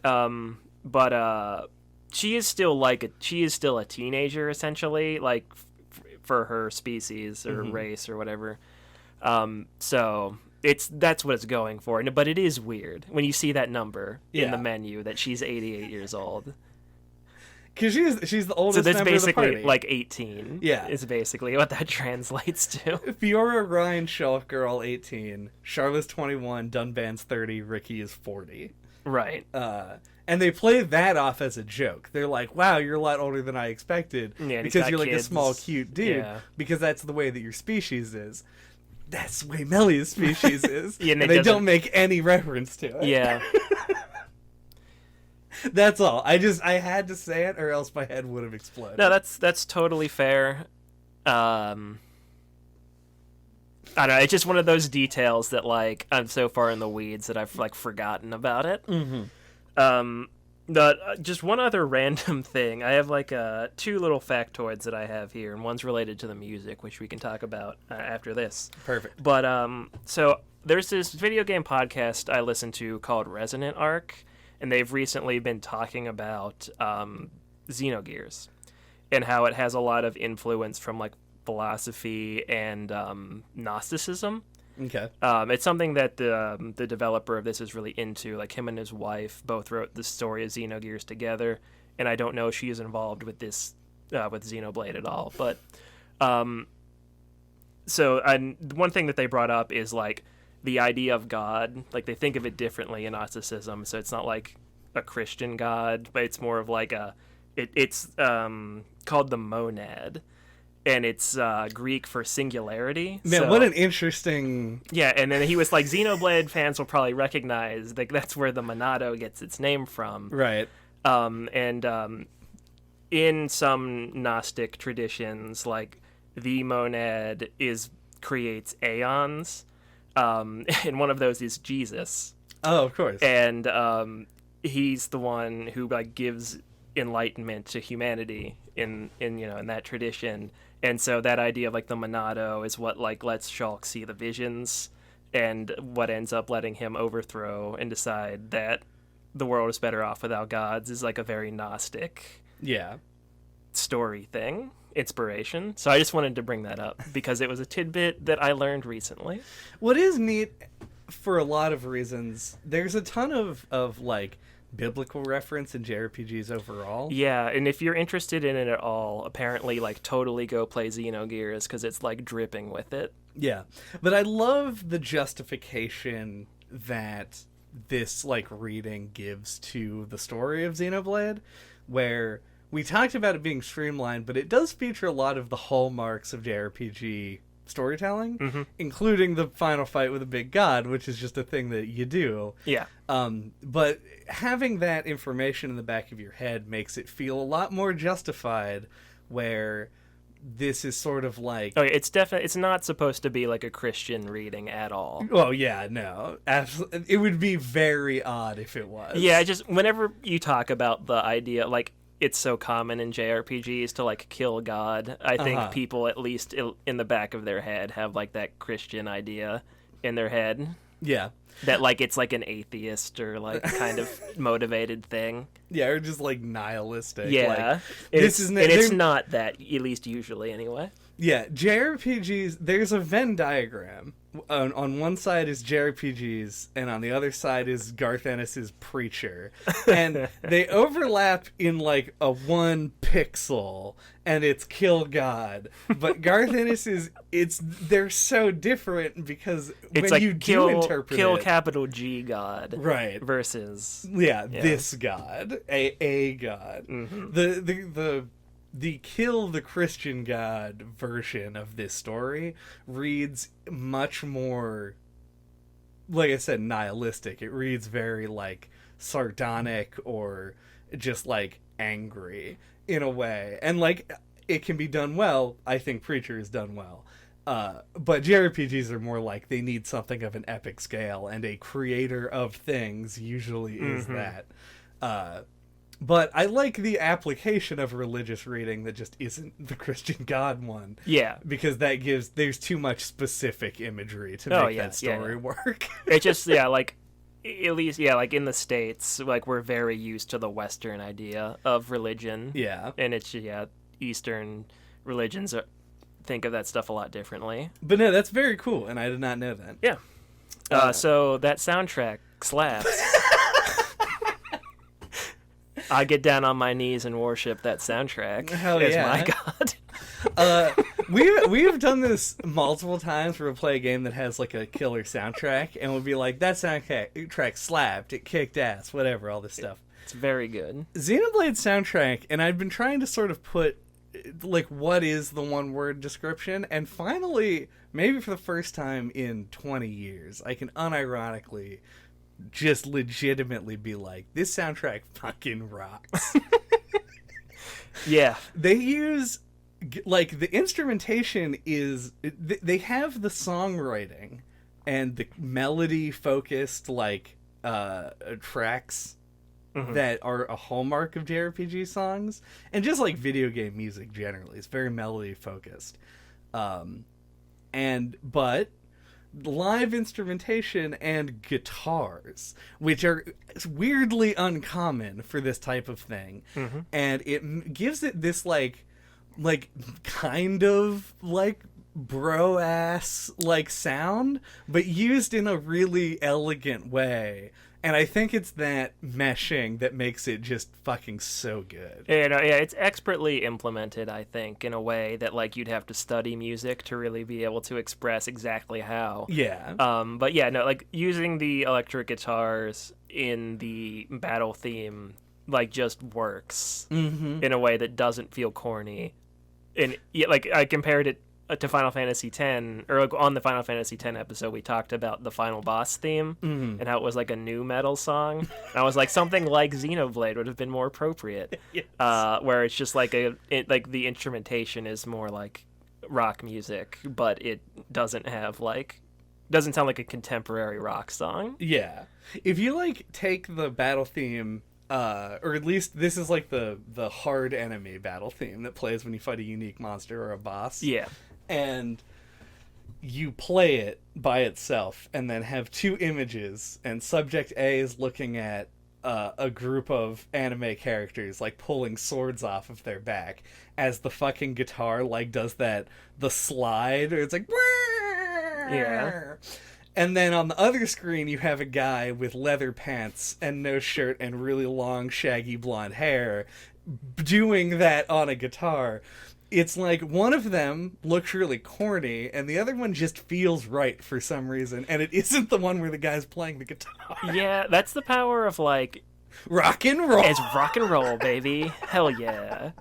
No, but of, like, animation and, like, visual mediums and music... Because I've heard people talk about this with Cowboy Bebop as well, where it implements like fight scenes to like jazz music, and I've heard people talk about how like that just wouldn't work like in live action. Yep. But it like just is awesome in that show, and it's just like there's something about like marrying, like animation or like a video game to music in a way. Like there's something that clicks about it. Like there's just something that works. Yeah. It's just real good. Yeah, and also in my my tidbit on the music is that there's actually 4 different composers that worked on the soundtrack. where you have Yasunori Matsuda, who worked on Chrono Trigger. Okay. And you have Yoko Shimomura, who did the Kingdom Hearts soundtrack. Mm-hmm. You have a woman named Manami Kyoto, who did tracks for Super Smash Brothers, but mostly just this. And then another group of, like, I think it's 3 musicians who are, I assume all composers, called Ace Plus. Okay. And they've done, like, music for, like, anime and video games, but are most known for this, I think. It's wild to me that I recognized any of that. Yep, There are 2 of those names it's like I've heard before. like a super group of composers. Like Yoko Shimomura was brought on to do the early game stuff, so she did like the Colony 9 and stuff like that to like kind of set the mood. And then I think everything else is kind of divvied up. Like Ace Plus is the more rock focused stuff. I imagined a group of composers. There are 3 of them, and they go by the name Ace Plus. Sounds like a rock band to me. I in my head, I imagine that there are like 3 composers who decided they wanted to be Rush, but then decided to just keep composing music. But They're like the Toto of video game composing. But yeah, so there's like that's why you get such like a variety of sounds, but somehow all mesh so well. Like it's just really and it might just be me, like this being so up my alley. But I remember playing this for the first time and being like, this is like the modern classic video game soundtrack. Like this embodies all the stuff I like about like video game music growing up, and it's delivering it in a way that like I didn't realize it hadn't been delivered in a long time. Like I love this soundtrack. Yeah. No, the soundtrack is fantastic, and I also do love it. I wish that I had played this game. Well, we'll get into aesthetics here in one split second. Yeah. But if I had played this game earlier in its original form, I feel like I would have a much greater appreciation for how good the soundtrack is. I appreciate how good the soundtrack is because I played this game for 120 hours, and it is not a soundtrack that gets boring, and there aren't any tracks that are actively grating on it. Now, and I know that they wrote the tracks to be like 10 minutes long before they looped because the areas are so big. Yes. Like, they thought ahead, and they were like, we don't want these to loop all the time. Yeah, and just like drive somebody mad. Yep. So, yeah, they're very long tracks. Mm-hmm. But I don't wish that I played this game prior to the remaster, because the definitive edition looks real good. Yeah, it's a really good update. I remember when they first revealed it thinking they made the characters look a little bit too, like, generic anime looking, and I felt like it would clash with, like, the environments a little much, but in motion it looks great. Yeah. And my worries were misplaced. But, it's just such a big difference, you know? Yeah. Didn't know how to take it. But this game, it feels really like it sits in a weird place, because I feel like people use the terms remake and remaster interchangeably all the time. But I usually feel like I have a pretty good handle on what the difference is. But this, I don't know what I would call it. Because it feels like they redid the character models, but like the environments feel like maybe they just updated the textures. Like I'm sure they overhauled this a lot. Mm-hmm. Like especially going back and replaying, they had to have upped the polygon counts of a lot of things. But like the environments look like they look the way you remember them, just like in HD now. Yeah. Well, and the UI is also a big update. Like it's a pretty huge, like it is sweeping, like the overhaul. Like there isn't an element of it that is even close to the same. No, yeah, the graphic design was like a weak point of the original. Like the UI was kind of a train wreck. Yeah, and I fucking pooped all over the UI for Xenoblade Chronicles X. It's because it looks like the original Xenoblade Chronicles. It's not that bad. No, it isn't. But yeah, this feels more like a remake to me than it does a remaster. No, yeah, I think especially like going back and we just booted up the original like a couple hours ago, and like it's definitely more significant than I thought. Yeah. So yeah, I think I do lean remake But I think I initially thought it was more of in remaster territory. Well, I think we've established why people have trouble differentiating them. Yeah. In my mind, something like remake, like Resident Evil remake, where they've completely remade all the assets. That's a remake. And something like when we played Symphony of the Night on PS4, they just put that on in HD resolution. Yeah, that's a remaster. And the Super Mario 3D All Stars remaster is I wouldn't even go that far. That's more of HD. It's an emulation. It's a port, kind of, but yeah. But, you know. Technically, I think that falls under remaster. Potato, potwango. Potatwang. Some third thing to go in, because there are now 3 terms that we have to deal with. No, but yeah, this game has stellar art direction. And like you brought up on earlier, whenever that was, this half, the first half, I don't remember. But yeah, like, I don't like to make statements like this. I'm wishy-washy, I guess, as an adult. But I think this might be the coolest setting for a video game. The whole concept I just think is so cool. Like, there's just these 2 titans that are like planet-sized. One of bionic Bionis? Yeah, no, like what's biological life? I couldn't think of the word biological. Yeah, one has biological life, one has mechanical life, and like the Titans were at war for assumingly like hundreds of years or whatever, and until they killed each other, and now their bodies are just planets for like life to spring forth on. It's just so cool, and I love it. And it falls off a little bit the further into the game you get, but I love how the beginning of the game's designed. The premier location being the Bionis' leg. Yeah. Because it's like its knee is up and it's right under the sword. So you get the sword in the skybox and you can see the Bionis in the distance, and at night you can see its red eyes. That's their Halo moment. Yeah, it's so cool. Mm-hmm. There's a lot of very good shit, and it's all visual.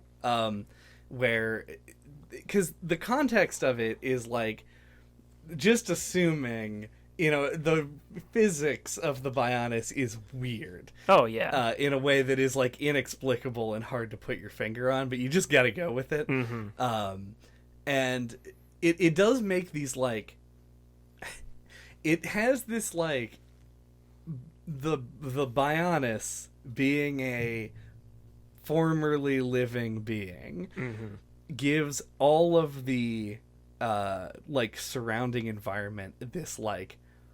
biological, this natural look to it that is like kind of human biology, kind of like a different sort of alien thing.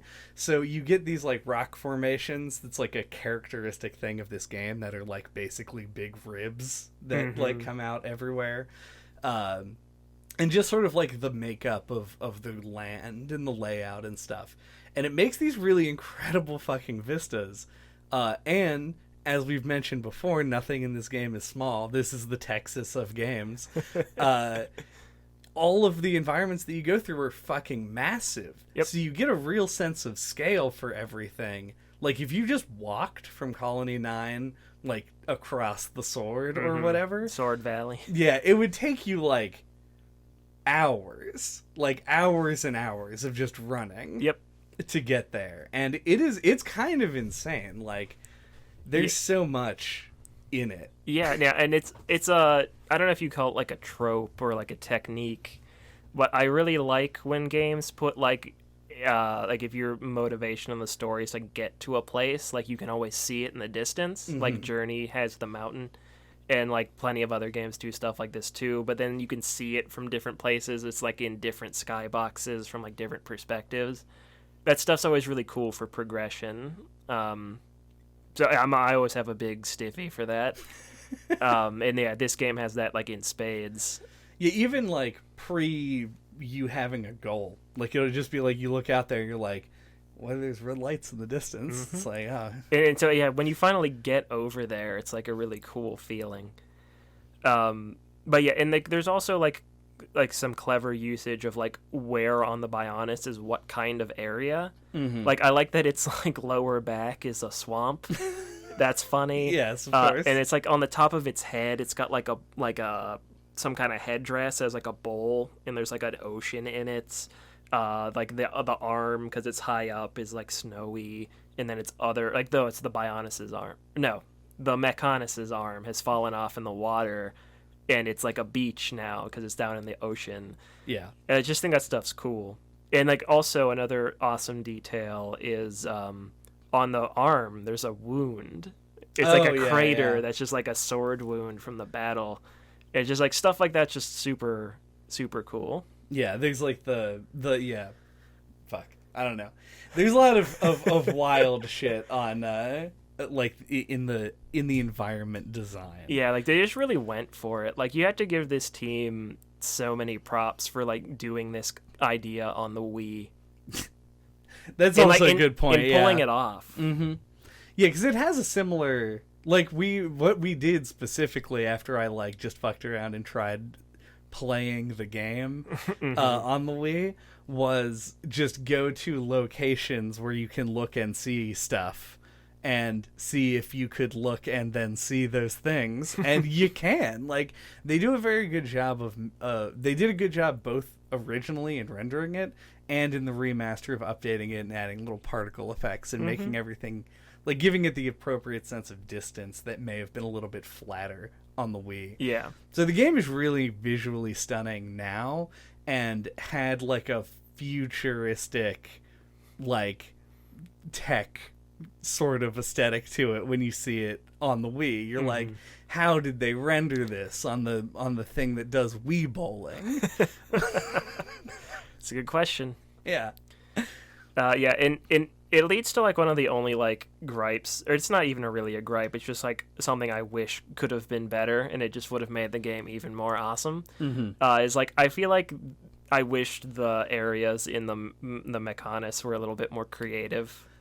I think I mean and I feel bad holding it against the game given like what it is and like what an accomplishment it was on the Wii, but like I feel like that part of the game's a little bit too shallow. I agree. I think the way that it comes off to me is like the lush world building that they did for the Bionis, and they were like, gotta do the Mechonis now, and they were like, well, the justification is it's a robot, so it operates hyper efficiently. It's nothing. It's just pistons and elevators. That's the whole thing. Yeah, it does work thematically that the inside of the Mechonis is just like a big factory for making Mechon. Yeah. I do, on the other hand, but like you go to the Hidden Machina village, you know, like on the arm, and like it's real cool, and you're like, cool. like Robot World. What is Robot World like inside the Mechonis? And then it's just a factory. Aw. Well, I like when you go back to fight that guy, Egil, who is like basically like fucking starts a nuclear war and forces everybody out, but then you go back to kill him, and when you do go back it's kind of like all fucked up and stuff, and there are some cool environments there because you get to like walk across like a piece that has fallen over, and it's like there's like a disheveled element to it, and I think it looks better when it's in disarray because you get a lot more of that naturalistic look that you get on the Bionis. But the majority of them, especially the midpoint, like where you go from the fallen arm up, is just a very long nothing. Yeah, it's just like a big dungeon. Yeah. That's when I started doing a lot of side quests because it was just like I didn't want to. That's a smart thing to do. Save your side questing for then. Yeah. But yeah, like they're like the coolest parts of the Mechonis are the arm, and then like when you initially start climbing up the Mechonis and you can just look back and see the Bionis, like that's real cool. Like that, it needed more stuff like that. Yeah. Yeah, that any more variety they could have like squeezed into it, I think would have gone a long way. Yeah. Especially since they do set a lot of stuff in it. Though I guess on the plus side, skip travel is very rarely restricted and maybe should have been more. When you're in enemy territory. Yeah, and so you can be like, I'm bored of looking at these gray walls, and then just like fucking flash back real quick back to Colony 9, and then walk presumably all the way back over there. Just a little breakup of the visuals. Do we want to go into final thoughts? Do you have quick hits? I think we should probably just wrap it up. It's just inevitable that we're just going to leave some things out. Yeah, I'm in agreement on this. Do we have Fiora comes back as a Mechon, it is the 7th party member thoughts? I was going to say future connected thoughts. I was trying to make a very bad joke. Yeah, no. I admire your commitment. God, where to even begin? I like this game a lot. I played this, as I said, like in 2016, I think, somewhere around there, just in my free time while we were doing the podcast, and just kind of, like, I knew it was a game I'd been interested in for a long time, and it was harder to get at the time. But when I finally played it, like, it just really grabbed me. Like, it feels like the kind of thing that it almost kind of captures, like, I think the way people remember JRPGs on the Super Nintendo. In a more modern way, which is kind of rare, I think. So it immediately like felt special, I think. And it does have its weak points. It has like some rough edges, as I said. Like I feel like Charlotte's character design. Yeah. There's definitely like holes to be poked in it, and I think it's a lot to do with like they probably didn't have as big a budget as they would have now. Like, at the time, they were kind of at a low point, I think, when they got bought by Nintendo. But did they spin straw into gold. Like, I think this game's a real accomplishment and achievement, and it really speaks to me in a lot of ways. Like, I think, like I said, like, I identify a lot with them as a developer. I don't know how, I feel like there's a better way to put that, but I can't think of it. But I just feel like the amount they prioritize, like the game world and the visuals and like the creative setting, is all stuff that like I really appreciate, and I think can really elevate a game. And they put a lot of stock in those things. And I just almost wish this game came out like 5 years earlier. Like if this would have come out when I was like 14, I think it'd be one of my favorite games of all time. And as it is, playing it as an adult, I feel like it comes close. It is really good, and I still think it's better than its 2 sequels. It's still the best one in the franchise. Like, it was really ambitious. I like all the secondary mechanics.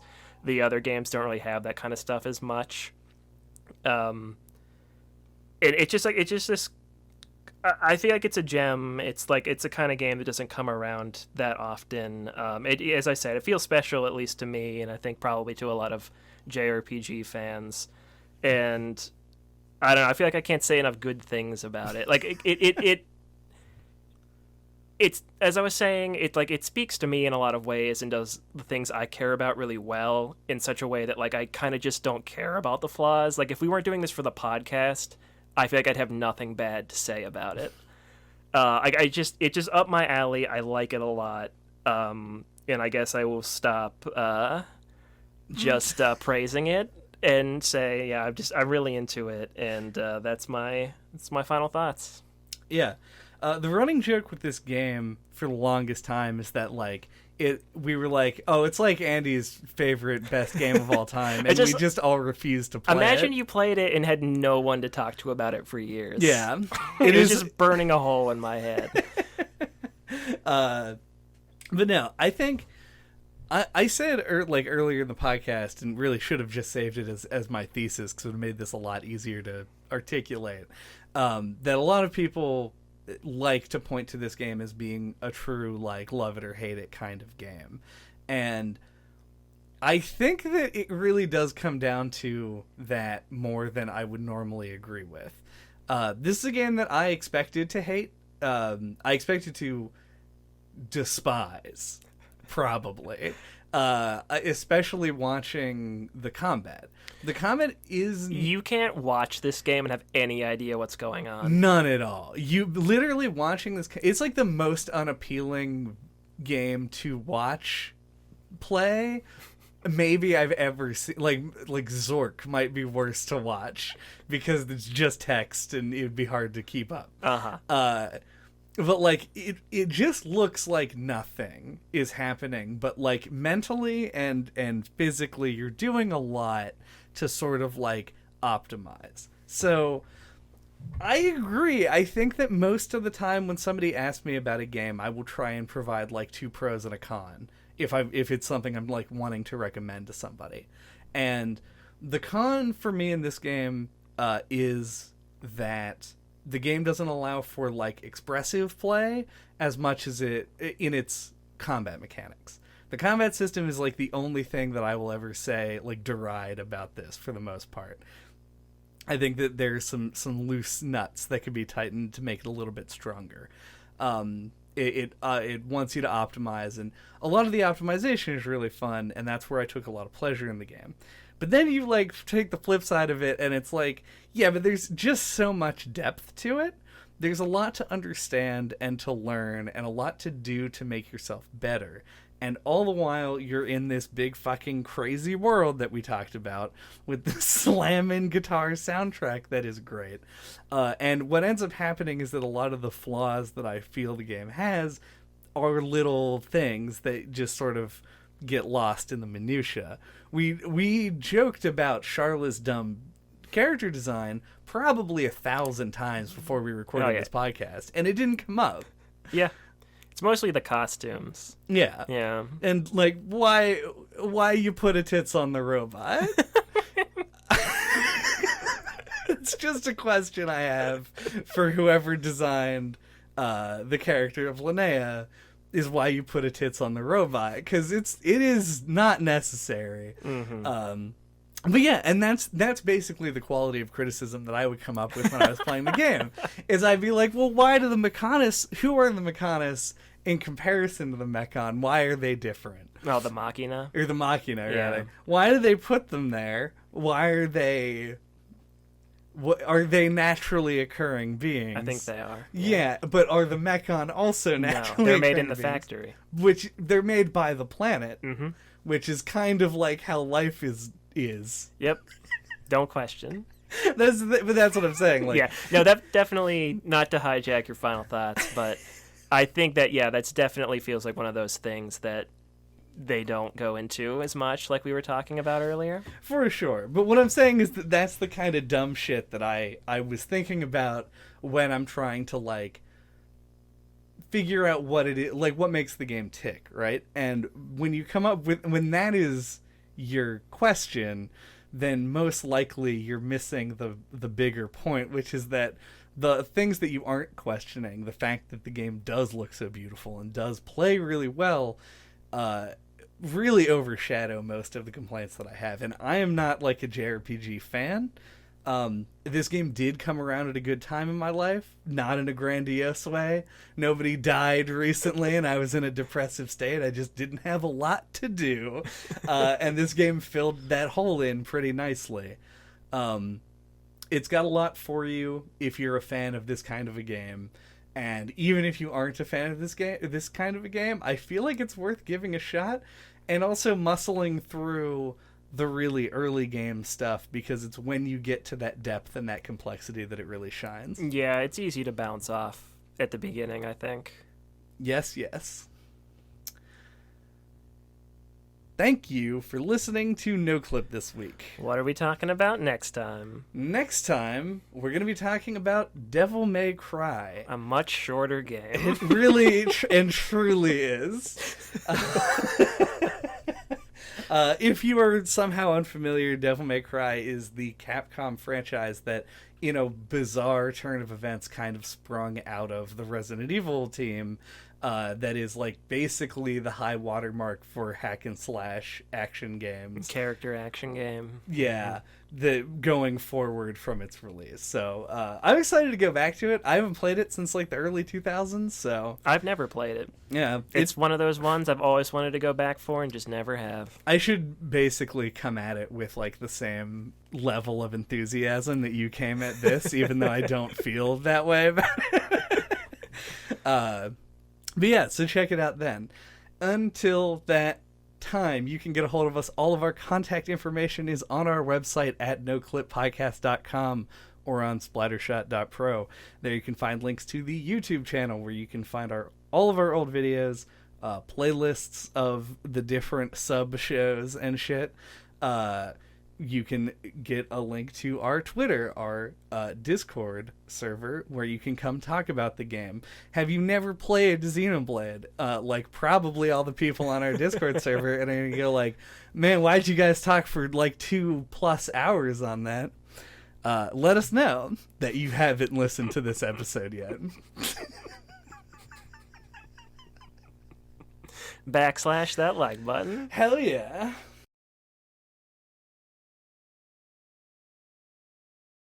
This is a long story for a stupid payoff. I mean, that's classic Chad.